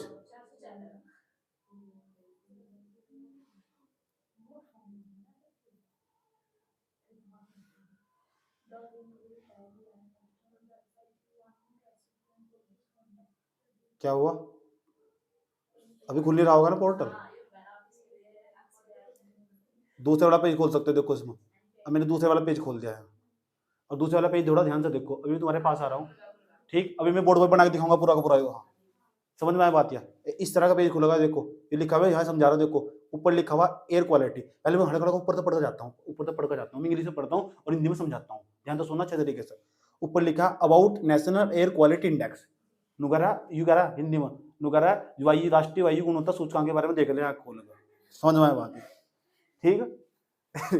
जो राष्ट्रीय वायु गुणवत्ता सूचकांक के बारे में नुगरा पढ़ लो चुपचाप, आता नहीं पढ़ना, इतनी संबंध भरोगे जो पढ़ लो, इंग्लिश नहीं आती। मैं पूरा पूरा इंग्लिश में पढ़ के बताऊँ, इंग्लिश में पढ़ूंगा, इसके बाद अपनी भाषा में समझाऊंगा। Air quality index is a tool, नुकरा कुछ नहीं है, ज्यादा चक्कर में पड़ी है, नुकरा उपकरण है, ठीक है नहीं? नुकरा for effective communication for air quality status to in the people terms, नुकरा जो लोग हैं आसपास के, ये इनकी जो तब तुम बातचीत करोगे, तुम बस उसे एक टूल्स के रूप में, उपकरण के रूप में इस्तेमाल कर सकते हो तुम। आया समझ में कि यहाँ का अगर यहाँ का AQI कम हो तो यहाँ की हवा बढ़िया, और यहाँ की हवा अगर AQI ज्यादा तो नहीं है कि मापोगे तुम, इसका मात्रक होगा जिससे धारा का मात्रक एम्पियर हो। नुकरा AQI का कोई मात्रक मूत्र नहीं, उपकरण है, बस मापने का उपकरण है, घबराना नहीं बिल्कुल भी। अच्छा, लिखना नहीं कुछ भी इसमें नोट्स में, तो नोट्स में क्या लिखना हो सब बताया जाएगा, घबराना नहीं बिल्कुल भी। उसके बाद which are easy to understand वगैरह, तू आसानी से समझ लेगा तू यार, कुछ है भी इसमें। अच्छा, ये transformer complex air quality data, इतना सारा है जो क्वालिटी कॉम्प्लेक्स डाटा, जटिल डाटा है, तुम इसे कैसे समझोगे? इसलिए हम एक काम करते हैं, चीजों को आसान सरल बनाने के लिए, आम आदमी की समझ में आ सके, इसलिए हमने एक इंडेक्स बना दिया। उसे कैसे समझाएंगे? इसमें पीबी की मात्रा इतनी, इसकी मात्रा इतनी, ये मात्रा इतनी, इसकी मात्रा कम, तुम्हारे अंदर पीएम पार्टिकल चला जाएगा, वगैरह लोगों का बेवकूफ बन जाएगा, सिर में दर्द हो जाएगा हमारे। इसलिए हमने आसान बनाया, हमने एक इंडेक्स बना के तैयार कर दिया। अगर इंडेक्स यहाँ एक एयर क्वालिटी इंडेक्स यहाँ का NAQI national air quality index यहाँ का कम है, 0 तो 50 के बीच में, वहां की शुद्ध हवा, मस्त हवा, एकदम हरा कलर है, वहां मजा आएगा। समझ में आया बात? ठीक, आ जाओ, दिखाया भी दिखाया भी, नुकारा देखो नींद से, नुकारा देखो आए सब गुड़ आ रहा नहीं आ रहा, नुकारा देखो, नुकारा देख, बात समझा दिए लोगों को, जाए गाँव गली में, समझ, दिल्ली में बोर्ड लगे हुए सारे, अगर वहां लगा हुआ ना गुड़ और लिखा 0 से लेकर 50 तक, गंगा जी नहाओ यार, मजा ले, एंजॉय करो, कोई दिक्कत नहीं है। तुम्हारे फोन में अभी यहाँ हरिद्वार का दिखा देगा तुम, मैंने आज चेक करा था, हरिद्वार का 181 आ रहा है, मजा नहीं आया हमारे यहाँ से। हाँ सच में 100, देखो उसके अंदर क्या क्या, ए पप्पी किधर देख, ठीक PM10, जो PM10 है ना, PM10 पार्टिकल पढ़ाए थे मैंने, उसमें मतलब 0 से लेकर 50 तक है, 0 से लेकर 50 तक क्या बीमारी भाई जी, क्या है? अच्छा, इसका इंडेक्स है, वो घबराना नहीं बिल्कुल भी। उसके बाद PM2.5 कण को मापेंगे, NO2 को मापेंगे, ऑक्सीजन मापेंगे, कार्बन मोनोऑक्साइड नापेंगे, SO2 नापेंगे, NH3 नापेंगे, PB नापेंगे। ये सारे तत्व देखो हमने यहाँ लगा रखी मशीन, दिल्ली, ये दिल्ली का Connaught place, Connaught place famous, गए कन्नॉट प्लेस में जाओगे तो पता लग जाएगा तुम्हें, कन्नॉट प्लेस में 2 चीज फेमस है, समझ में, एक तो शाम के टाइम इंसान वहां बोल नहीं सकता, दूसरे नंबर सुबह जाओ, दूसरा वहां की जो हवा ना शुद्ध नहीं अशुद्ध अशुद्ध, ठीक है। ये दिल्ली का कन्नॉट प्लेस है, सुन लो, यहाँ लगा हुआ टावर लगा, मशीन लगी हुई है, यह मशीन चुपचाप लगा रखी, सरकार ने किसी को बताइए, ये हवा खींचेगी 5-6 किलोमीटर के दायरे की हवा खींच लेगी, खींच लिया, उस हवा के अंदर ना ये 12 तत्व मौजूद हो, तो 12 नहीं यार, उसने कहा बस 12 की हमारे पास ऐसे, इसके अंदर जो टेक्निक लगा रखी ना हमने, इसके अंदर ऐसे कोई जुगाड़ नहीं है 12 के 12 को वहां पर ऐसे समझो। तो इसने कहा देखो कौन कौन से, एक तो कहा, एक तो PM10 वाला को खींच गया, उसके बारे में बता गई, PM2.5 2 हो गए, NO2 3 हो गए, ओजोन 3 होगी, 4 हो गए, 4 कार्बन मोनोऑक्साइड 5 हो गए, SO2 6, NH3 7, PB 8, मैंने कहा था नहीं 8 तत्वों के बारे में खींच लगी। अगर उसके अंदर ज्यादा मात्रा में पाए गए, हवा खराब है, ये तो बेकार है। और इस सब के अंदर का डाटा याद नहीं रखना, लेकिन मैं तो पूरी टेबल बनाऊंगा, लेकिन अपने हिसाब से बनाऊंगा ताकि यूपीएससी का सवाल निकल जाए, मुझे रिसर्च नहीं करना इसके चक्कर में, समझ में आया बात है, ताकि यूपीएससी का सवाल निकल जाए था, जो आगा हमारा सवाल हो जा, समझ गए। मशीन लगा रखी और खींचेगी, 8 तत्वों की निगरानी करेगी, जांच पड़ताल, हाँ कहाँ से आया जी, मैं बाहर से आया, दिल्ली की हवाओं में, अच्छा कौन हो तू जी, मैं PM पार्टिकल हूँ, ज्यादा तू, हाँ ज्यादा, अच्छा यहाँ जा बैठ जा, 8 के 8 को जोड़ेगी, हिसाब बनाएगी उसका, अगर कम मात्रा में पाया गया तो उसे 1 अंक दे देगी, गुड नंबर दे देगी। मान लो मैंने किसी बच्चे को टेस्ट लिया, मैंने कहा जिसके अच्छे नंबर आए, जिन्हें बढ़िया काम कर रखा है, उसे नंबर नहीं देता मैं अपनी तरफ से, आप बयान कर, तो जिसके ज्यादा नंबर आएंगे वो अच्छा बच्चा बनने जा, और जिसके कम नंबर आएंगे वो बेकार बच्चा बनने जा, इसलिए अपना इंडेक्स बना रखा है। क्यों जी, समझ में आई बात यार? 8 तत्व ना, इन्हें खींच दिया, पेपर में ये भी सवाल पूछा जा सकता, जब हम नेशनल एयर क्वालिटी इंडेक्स मापते हैं उसमें कितने जो प्रदूषकों से यूज करते हैं, तो आप कहोगे 8, कोई पूछ सके इनमें तो 8 कौन कौन से हैं, एक तो PM10 को यूज करते हैं, और कौन कौन सा, PM2.5 वाला, NO2, O3, O2, CO, carbon, SO2, NH3 और PB, इनकी मापने की मशीन है मेरे पास, ऐसे समझ में, बधाई हो, भारत के पास मापने की तकनीक नहीं है कि वो आर्सेनिक को माप सके, बेंजोपाइरिन को नाप सके, निकल को नाप सके, ऐसे समझ में, उसके बाद आर्सेनिक को माप सके, ये छोड़ दे उन्होंने, बधाई हो, बेंजीन को माप सके, कुछ नहीं है। समझ में आया बात? या अभी बाहर का भी दिखाऊंगा, घबराओ ना, अभी चाइना का भी दिखाऊंगा, घबराओ ना अभी। पहले ये बताओ, ये 8 तत्व एयर क्वालिटी इंडेक्स के अंदर ये 8 तत्व मापते हैं ना, मापते हैं, इतनी बात बता दो, कोई दिक्कत है अंदर। अब मेरी बात सुनो, इनमें क्या क्या रखना, ये याद रखना, अगर भाई साहब 0 से लेकर 50 तक एयर क्वालिटी इंडेक्स आ रहा है, गूगल पर डाल लोगे, तुम किसी शहर में चले गए और तुम्हें मैं डाल कर तो चेक करता हूँ, तो चुपचाप मार्क्स लगा चलता हूँ, जैसे किसी ट्रेन में चढ़ रहे तुम, किसी फ्लाइट में चढ़ रहे तुम, मुझे पता लग रहा है यहाँ माहौल बाहर सही नहीं है, तुम्हें वहीं बैठे बैठे गूगल पर जाकर टाइप करता हूँ एयर क्वालिटी इंडेक्स रांची, वहां तो उतरा में मैंने एयर क्वालिटी इंडेक्स ठीक ठाक है, मुझे मार्क्स लगाने की जरूरत नहीं है। मैं दिल्ली में पहुंचा, एयर क्वालिटी इंडेक्स 413, भला मैंने उठाया, मार्क्स लगाना स्टार्ट कर दिया, PM पार्टिकल जागा ना, आया समझ में, नाक में प्रवेश कर जाकर जाने का नहीं, मार्क्स पहले रोक लगा, बधाई हो, तो कोरोना ने मार्क्स पहनना सिखा दिया, तो समझ में आया बात या ठीक। तो विशेष तौर पर ध्यान रखो, कहीं भी भीड़ में निकलो ना, एयरपोर्ट के पास, रेलवे स्टेशन के पास, तो मास्क लगा निकलो मुंह पर, जरूरी, बहुत जरूरी, कई प्रकार की बीमारी से बचे रहोगे तुम, कई प्रकार की, ऐसा समझो, भले तुम अस्थमा हो जाए, वो सांस लेने में दिक्कत हो जाए। अच्छा, अगर कहीं का ना 51 से लेकर 100 तक, मैंने हिंदी में लिख रखा है, घबराओ मत बिल्कुल भी, मैं यहाँ बोर्ड बनाने वाला हो रहा हूँ। ठीक, सेटिस्फाई है, कोई बात नहीं, संतुष्ट हो तुम, तब भी टेंशन नहीं है यार। अगर यहाँ 51 से लेकर 100 के बीच में ना, 90, 95, 80, तो तब भी कोई दिक्कत नहीं है, एंजॉय करो, सेटिस्फाई है, संतुष्टि है।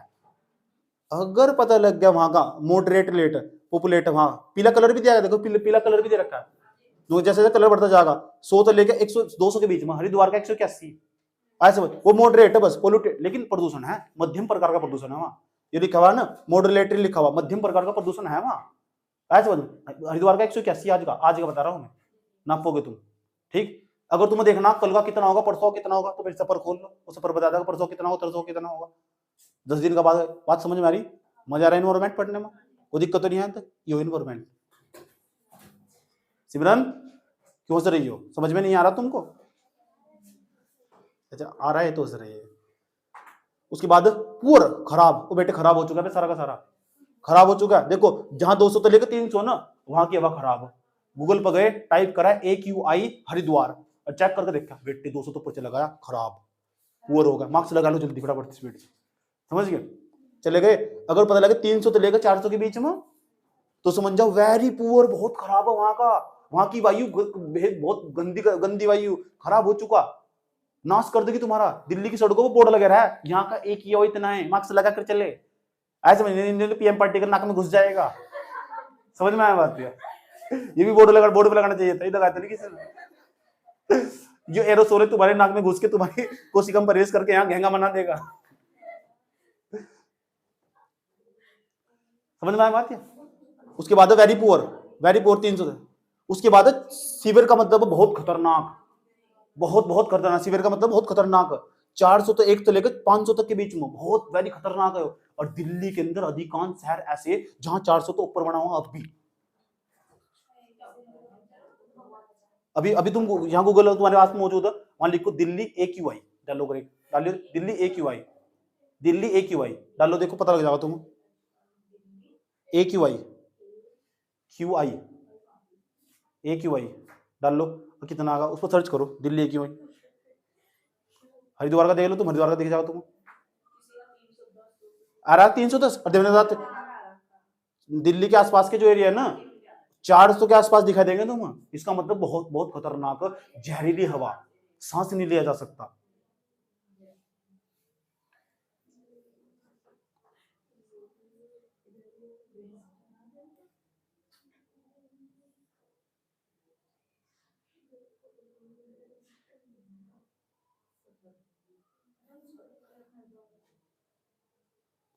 इतनी बात बताओ, समझ में नहीं आई, कोई दिक्कत है यहाँ तक? ठीक, तो जो एयर क्वालिटी इंडेक्स अगर वहां कहीं का बहुत खराब, तो 300 तो ऊपर लेके 400 तक, और दिल्ली के अधिकांश शहर ऐसे वहां 400 के आसपास रहे, बहुत खराब आई है वहां की। और बधाई हो, तुम तो हरिद्वार में रहते हो, तुम्हारे यहाँ का ये पीला कलर तो चमक रहा है कम से कम, ऐसा। अच्छा, जहाँ बैठा ना, पूरे पहाड़ों का 0 से लेकर 50 के बीच में रहा, पहाड़ों पर इतनी कम पोल्यूशन, 0 से लेकर 50 के बीच में लगा, जितना पहाड़ी इलाका, ऐसा बताओ, इतने पहाड़ों पर शुद्ध हवा, मस्त रहते हैं इंसान, मार्क्स लाने की जरूरत नहीं है वहां, समझ में आई बात? है अब बताओ, अगर कहीं भी जाना हो देश के अंदर कोने में, तो गूगल पर जाकर पहले क्या सर्च करोगे? अच्छा, जिस शहर में हो, जैसे मैं जाने वाला हूँ, पता कहाँ मैं जाना हूँ? रायपुर, तो मैं जाऊंगा रायपुर, जिसमें फ्लाइट उतरेगी, फ्लाइट में रायपुर में जाकर सर्च करूंगा रायपुर AQI, अगर मुझे लग रहा है यहाँ का AQI 300 के आसपास है, तो चुपचाप ठाऊंगा, जाऊंगा, मार्क्स खरीदूंगा, लगा के चल दूंगा, बच गया नहीं बच गया? क्यों? क्योंकि मेरे पास नॉलेज है, क्योंकि मैं क्लास में बैठकर पढ़ रहा था। क्यों, क्या कह रहे हैं? तो क्यों ना मैं एक काम कर दूं यार, इस वाली टेबल को, ए छोकरिया, ये 8 के 8 मानक यहाँ टेबल बनाकर तैयार कर दूं, ताकि ये गरीब बच्चे पढ़ सके, इनके पास इसके पास फोन नहीं है। क्यों जी, सही बात है गलत बात है? समझ में आएगा तुम्हारी, समझ में आएगा ना? ठीक, और ये बताना चाहिए, अगर जैसे ही समझ जाओ, ये चीज जो इंग्लिश में लिखी हुई, ये हमारे गरीबों की समझ में आ सका, क्या लिखा हुआ, क्योंकि मैं हिंदी में लिख दूं यहाँ से। अच्छा, ऊपर हल्का पढ़ लू, क्या क्या बता रहा हूँ इंग्लिश में, एक बार स्टडी मारो उसके अंदर, देख क्या लिखा हुआ, दीज आर 6 AQI कैटेगरीज, अच्छा इन्होंने 1 2 3 4 5 6 6 कैटेगरी में रखा है, टेंशन न लेगा तू, समझ नहीं बात? क्या तू, और जी 6 मानक जो तैयार कर रखे हैं ना, बस तू देख ले समझ, और जो 300 और 400 में मिलेगा ना, 300 तो ऊपर में लगा होगा यार, खतरे की घंटी वो, समझ में आई बात? जो पुअर 200 से लेके 100 300 के बीच में, कभी कभी तो हरिद्वार का भी 200 के ऊपर चला जा। हाँ सिडगुल में चले गए तुम, सिडगुल में जाकर खड़े हो गए, समझ में आई बात? तो 200 के ऊपर जाएगा, समझ में आया बात? शेड्यूल में जाकर जो शेड्यूल में रह रहे हैं ना या काम कर रहे हैं, मैं खतरे घंटी मार्क्स लगा, उन्हें सलाह दो कि मार्क्स लगे जाएगा भाई, तब हो जाएगा। नहीं तो रियलिटी बात बता रहा हूँ, इंडस्ट्रियल एरिया में एक क्यों आई। और सुनो पढ़ू जो इंग्लिश बहुत अच्छी पढ़ू मैं, बच्चे बताओ मुझे वगैरह बोलते इंग्लिश इंग्लिश कुछ है ही नहीं। उसके बाद नुगारा नेमली गुड नुगारा, उसके बाद सेटिस्फाई लिखा हुआ, मॉडरेट लिखा हुआ, आसान भाषा में समझाता हूँ। नुगारा एक तो लिखा हुआ अच्छा, हाँ, और नुगारा फिर संतुष्ट हो जा, फिर मध्यम प्रकार का प्रदूषण मिलेगा, फिर खराब प्रकार का, और फिर ऐसा जो बहुत खराब मिलेगा, एक सीवर मिलेगा बहुत खतरनाक, सीवर का मतलब बहुत खतरनाक होगा, समझ गया? उसके बाद कह रहा है each of these categorise decide based on the ambient coincident value of the air pollutant like health impact. कह रहा है सुन मेरी बात सुन, ध्यान लगाएगा। अब इस बात तुझे खुद पहचानना कि कौन सा जो ज्यादा एयर क्वालिटी इंडेक्स बढ़ता चला जाएगा ना, वो मनुष्य के लिए खतरनाक घातक साबित होगा। वो समझ में आया बात? या लोगों को जागरूक करा जा रहा है। मैंने कहा ओ मेरे बाप, समझ में आई बात? इसे हिंदी में बनाया जा रहा था तेरे को, ठीक समझना चाहिए। भारत की अधिकांश उत्तर भारतीय लोगों की जनसंख्या हिंदी बोलती है, बेवकूफ कहीं को। AQ सब इंडेक्स हेल्थ ब्रेक्स पॉइंट तुम्हारा क्यों खराब हो गए हो। उसके बाद 24 घंटे बाद अपडेट हो रहा, टेंशन लेने की जरूरत नहीं है।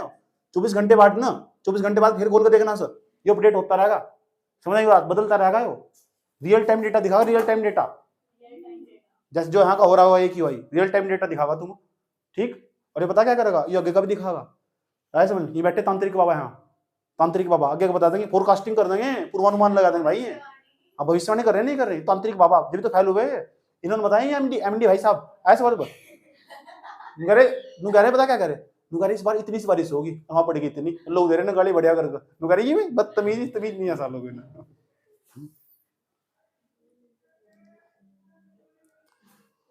इतनी बात बताओ, समझ में नहीं आई?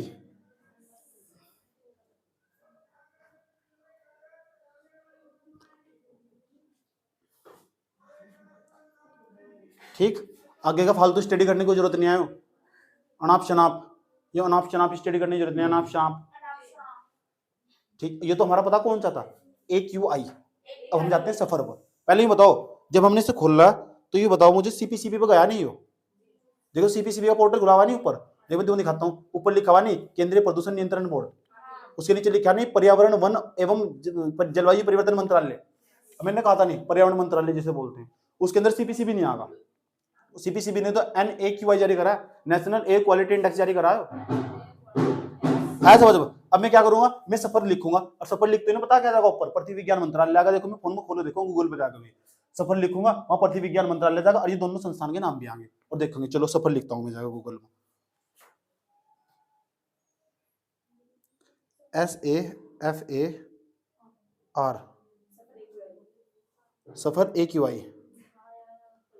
देख सफर, अरिजीत सिंह का गाना सर्च कर रहे हैं पागुल कहीं की, ये बैठी इधर आया सफर।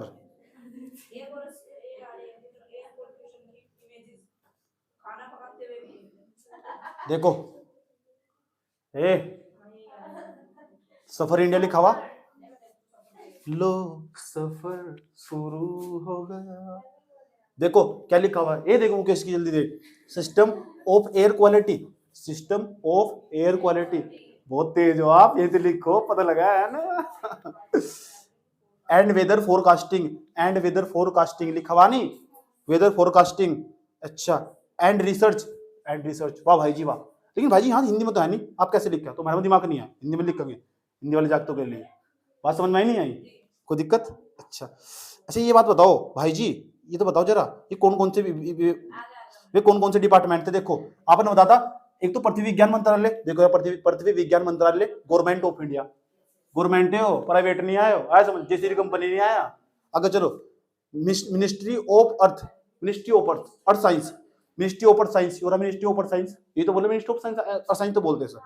अच्छा, Indian Institute of Tropical Meteorological Pune, लिखा हुआ नहीं पुणे, साइड में, साइड बताया था मैंने तुमको। उसके बाद एक था IMD,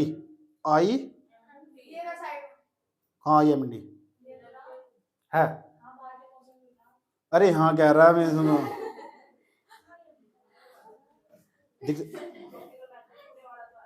पुणे वाला आ रहा, IMD लिखा हुआ नहीं, लिखा हुआ IMD, देखना IMD आसपास ही होगा कोई, इंडियन मेट्रोलॉजिकल डिपार्टमेंट, ठीक है।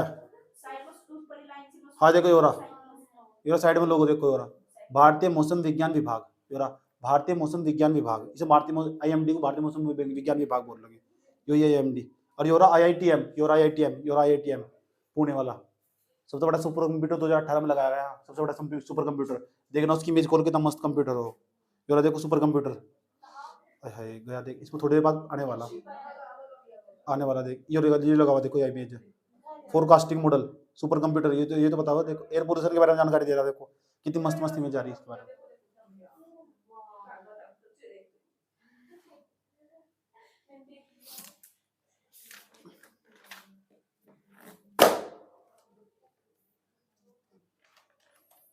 कोई दिक्कत? अब तुम सोच रहे होंगे इसमें किस तरह मापते होंगे, इसमें भी यही चीज होगी, हाँ, लेकिन इसमें क्या चीज होगी, इसे जानना चाहते हो इसके बारे में? अच्छा, तो यहाँ आ रहा है अबाउट सफर, अच्छा सफर के बारे में ना, ये डाटा, इसे पढ़ने की जरूरत नहीं है, अगर पढ़ेंगे तो समझ में नहीं आने का, ठीक, इसलिए रहने दो। सुना आप बहुत अच्छी अंग्रेजी पढ़कर सुनाओ, आप अपनी भाषा में सुना देंगे एक बार। ए इधर देख लो, मैं अंग्रेजी का और पीटने के लिए।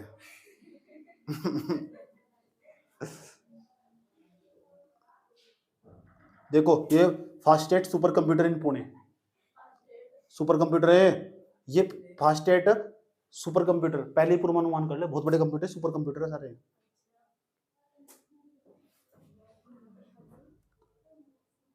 AQI दिखाओ भाई जी, AQI ऊपर एक ओ आ रहा होगा, देखो AQI वाला आ रहा, यहाँ देखो इसमें कितने गुड, 0 से लेकर 50 तक, satisfied, moderate, poor, very poor, 3 और 3 कितने 6, इसमें वही जुगाड़ है, सिस्टम है नहीं सेम। और इसमें क्या है, इसमें देखो मानक क्या है, इसमें थोड़ा इसमें अलग अलग कैटेगराइज कर रखा है, ठीक ज्यादातर, लेकिन अब ना यहाँ देखो नेशनल लिखा हुआ, नेशनल इसको हम ज्यादा बोल देगा, नेशनल AQI वाले इसमें ज्यादा बोल देगा, ठीक जो सफर वाला, लेकिन इसे भी याद रखना सफर वाले को, इसे ज्यादा नेशनल लिखा हो तो नेशनल एयर क्वालिटी इंडेक्स, सफर के सामने लिखा हुआ नेशनल एयर क्वालिटी इंडेक्स, ये तो संस्थानों ने मिलकर जारी करा, पृथ्वी विज्ञान मंत्रालय ने हामी भर दी, चल भाई कोई बात नहीं, तुम भी बना लो अपना इंडेक्स, इन्होंने अपना इंडेक्स बना लिया, तो तुम क्या करोगे, इस इंडेक्स को ना कॉपी में बना सकते हो, इस वाले इंडेक्स को भी, समझ आई बात यार, जो इसका इंडेक्स है इस कॉपी में बना सकते हो, क्योंकि मैं समझाऊंगा इसे, समझ आई बात यार, एक एक चीज का मतलब, स्क्रीनशॉट लो, सफर नाम का इंडेक्स, सफर नाम गूगल पर जाकर सफर करेगी ना, गूगल पर जाकर सफर करेगी, ठीक, सफर करने के बाद सर्च करेगी तो वहाँ AQI आ जाएगा, ठीक, इतनी अंधी भी नहीं है, तो समझ में आया बात है, ये तो डांस इंडिया डांस देख सके ना, तो इसे भी देख सके बैठ, तो पहले की बात हुई 100 साल तक याद रखो, बात समझ में बता, कोई दिक्कत है क्या तक? तो ये बता दो मुझे कि मैं इस वाले डायग्राम को बना दूं यहाँ अपने हिसाब से, सवाल बताओ कैसे आएंगे, मैं यहाँ डायग्राम बनाने जा रहा हूँ, ओम भूर्भुवस्सुः स्वाहा,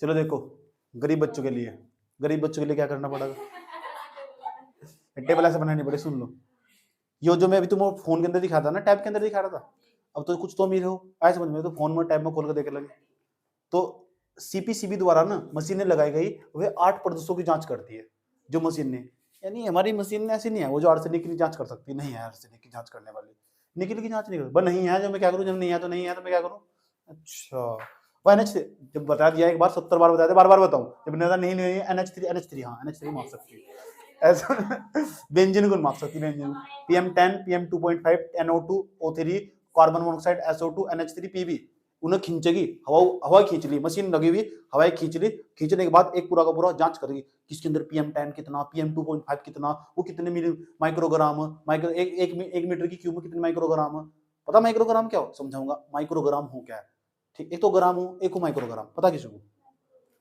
आसान भाषा में समझो, चलो रहने तो पहले से समझो, पहले UPSC काम का समझो, टेक्निकल पार्ट बाद में जाएंगे।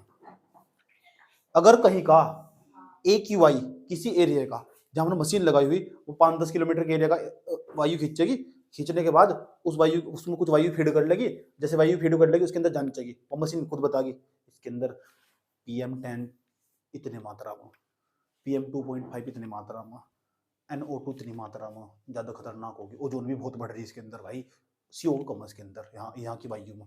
यहाँ SO2 बहुत है, यहाँ बहुत ट्रांसपोर्ट चल रहा है यहाँ से। NH3 बहुत है यहाँ की हवा में। लेड भी बहुत फैल चुका है, शीशे की फैक्ट्री लगी हुई, सब बताएगी। एनी उसके बाद मिलकर ना एक इंडेक्स बना के, क्यों क्या कि देख मैंने एक इंडेक्स बनाया, यहाँ की वायु ना इतने सारे तत्व मौजूद है और यहाँ की वायु ना नंबर दे दिया गया।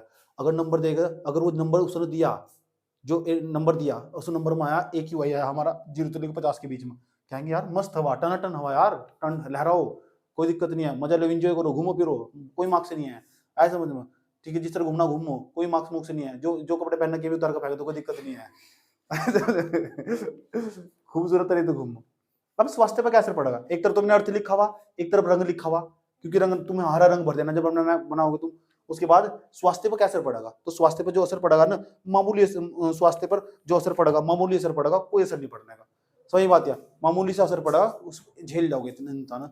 जो बुढ़ा व्यक्ति ना वो भी झेल जाएगा, समझ में आया बात? है तो मामूली असर पड़ेगा, यहाँ लिखा चलूंगा मामूली असर, मामूली ऐसा समझ में। जैसे जैसे नीचे बढ़ते जाओगे 51 से लेकर 100 तक है ना, संतोषजनक है यार, कोई दिक्कत नहीं है। अर्थ देखो इसका क्या है, 100 से लेकर कहीं किसी इलाके में चले गए तुम, गूगल पर गए, वहां डाला NAQI, जो सिटी में चले गए, जैसे चले गए तुम चेन्नई में, तो चेन्नई NAQI डाला और वहां आया तुम्हारा 50 से लेकर 100 तक के, तो संतोषजनक। और संतोषजनक हुआ तो इसका हल्का हरा, उसका कलर भी दे रखा है, एक कलर भी दे रखा है, एक नंबर, एक कोड दे रखा है, एक one colour one code, one colour one code और वन विवरण। इसके नाम, इसके नाम से जाना जा, इस इंडेक्स को इसके नाम से जाना जा, one colour one colour one code, one code और वन विवरण।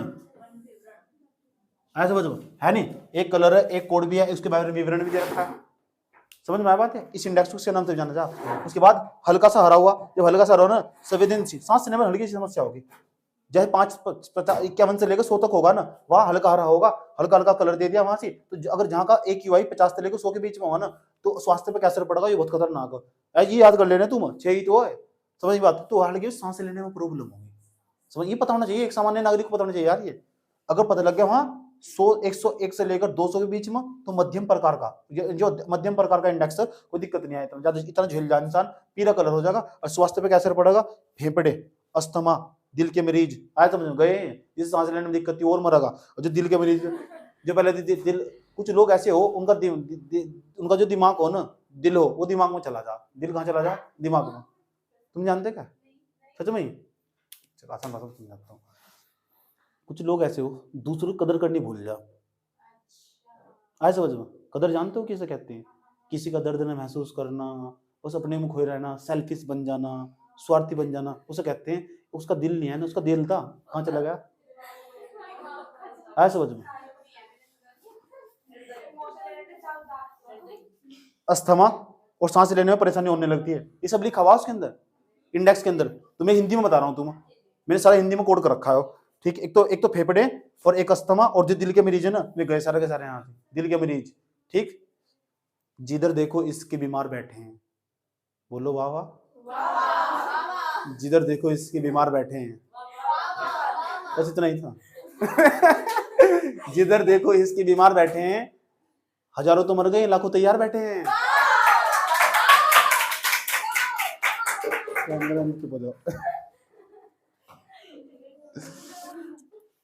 नारंगी जो कलर होगा ना, यहाँ जहाँ 200 से लेकर 300 के बीच में होगा, खराब है यार यहाँ की वायु। 200 से लेकर 300 के बीच में ना, ये समझ जाओ NAQI तो गया हो, वहां की वायु खराब है। अधिकांश समय, अधिकांश सांस लेने में बहुत ज्यादा प्रॉब्लम होनी स्टार्ट हो जाएगी। अगर जहाँ ये नारंगी हवा, इसमें फीड करना, तो मैं बात ही बता रहा हूँ, सांस लेने में और अधिक वायु और गहरी प्रॉब्लम होनी स्टार्ट हो जाएगी। इतनी बात बताओ, समझ में ही नहीं आई। उसके बाद जहाँ 300 से लेकर 400 के बीच में, बहुत खराब है यार, वहां का AQI बहुत खराब है। तो जो पढ़े लिखे लोग ऐसी तो बात करते हैं, दिल्ली में चले गए, अरे यार यहाँ का ये नेशनल AQI बहुत खराब है, यहाँ का AQI बहुत खराब है। और वहां बच्चे खड़े होकर बात कर रहे हैं, तो क्या बोल रहा है, AQI क्या है? वो गर्दन के पीछे हाथ फेर रहे, कुछ खाने पीने का दिया। पता लग चुका ऐसे जाकर, तो ये तुम्हारे लिए बेनिफिट होगा, एक नॉलेज है। जो तो इन्वायरमेंट पेपर नहीं देना तो तब भी तो पता होना चाहिए AQI हो क्या है। क्या घंटा पता करोगे? सामान्य नागरिक को पता नहीं चाहिए, बना दिया तुम्हारी है, पता नहीं AQI है क्या है। क्यों जी? सही बात है गलत बात है यार? सही है गलत है? उसके बाद अगर रेड कलर आया, जो लाल कलर, लाल कलर तुम्हारा फेवरेट कलर है, खतरे का कलर है, मेरा फेवरेट कलर है और तुम्हारे लिए खतरे का कलर है, ऐसे समझ में, मेरा फेवरेट है। अधिक समय तक ऐसे एक क्षेत्र में रहने से सांस की बीमारियां हो सकती है। अधिक समय तक तुम यहाँ रहे जहां का AQI 300 से लेकर 300-400 के बीच में, दिल्ली के जितने भी क्षेत्र है वहां 300 से लेकर 400 के बीच में, सारा 301 से लेकर 400 के बीच में अगर तुम रहे तो सांस की बीमारी होनी तय है, ऐसा समझ में। तुम्हारा जो औसत स्तर घट जाएगा। 7 मिलियन लोग मारे जाते हैं, 7 मिलियन का मतलब पता कितने, 70 लाख लोग पूरी दुनिया में मारे जाते हैं और उनकी औसत आयु कम होने लगती है। ऐसा मैं नहीं कह रहा, WHO की रिपोर्ट कहती है ऐसा। हर साल 7 मिलियन लोग पूरी दुनिया में मारे जाते हैं।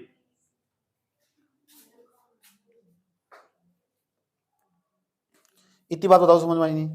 उसके बाद अगर ये कलर हुआ, अगर ये हुआ 400 तो 1 से लेकर 500 के बीच में, 401 से लेकर 500 के बीच में, दिल्ली भारत के अंदर 2018 के अंदर पूरी दुनिया में सबसे प्रदूषित शहर था। बधाई हो, आए समझ, कांग्रेचुलेशन, आए समझ में।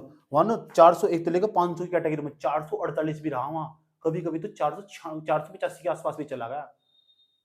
बहुत खराब, खतरनाक, गुलाबी कलर, सबसे गंभीर स्थिति, गंभीर रोग हो सकते हैं। गंभीर कैसे हो? जिनका इलाज ही नहीं है, उन्हें गंभीर रोग बोल रहे, इलाज नहीं है, जिनका टिक्का भी नहीं बना अभी तक, जो नए नए कोरोना ताजा ताजा आया अभी, समझ में आया बात है, जिनका टिक्का ही नहीं बना अभी तक, उन्हें बोल रहे गंभीर रोग भी हो सकते हैं, इतना खतरनाक हो। अब बताओ, जहां का AQI खतरनाक होगा, AQI ज्यादा होगा तो बहुत खतरनाक एरिया होगा। तो 6 के 6 तुम रट लेने दिमाग में, कहाँ कहाँ कैसा कैसा होगा, ठीक। और इसे भी बैठकर जो टेबल दे रखी है, इसे इस तरह ही बनानी, समझ में आया बात? ये 8 के नाम याद रखने, बाकी को नापने के लिए हमारे पास मशीन है नहीं, बधाई हो, समझ में आया बात है, ठीक। और जो CPCB के पोर्टल है ना, गूगल पर जाएगा, ये बार बार देखने और सफर भी बार बार देखना, उसके आसपास कुछ और अच्छा मिल रहा है, उसकी पढ़ने की कोशिश करनी, समझने की कोशिश करनी, समझ में आया बात क्या? कल मैं पता क्या समझाऊंगा यार, चलो भारत के अंदर तो वायु गुणवत्ता, भारत के अंदर तो वायु गुणवत्ता मापने के लिए ये दो इंडेक्स है, एक तो नेशनल AQI है, नेशनल एयर क्वालिटी इंडेक्स, राष्ट्रीय वायु गुणवत्ता सूचकांक, ये दूसरा सफर। सफर को हम इतना इस्तेमाल नहीं करते जितना हम नेशनल एयर क्वालिटी इंडेक्स को इस्तेमाल करते हैं। और जो नेशनल एयर क्वालिटी इंडेक्स है CPCB के द्वारा पर्यावरण मंत्रालय के तहत जारी किया जाता है, समझ में आया बात? और ये जो हमारा सफर, ये भारतीय मौसम विज्ञान विभाग, उष्ण कटिबंधीय मौसम विज्ञान संस्थान, इनके द्वारा पृथ्वी विज्ञान मंत्रालय के तहत जारी किया गया।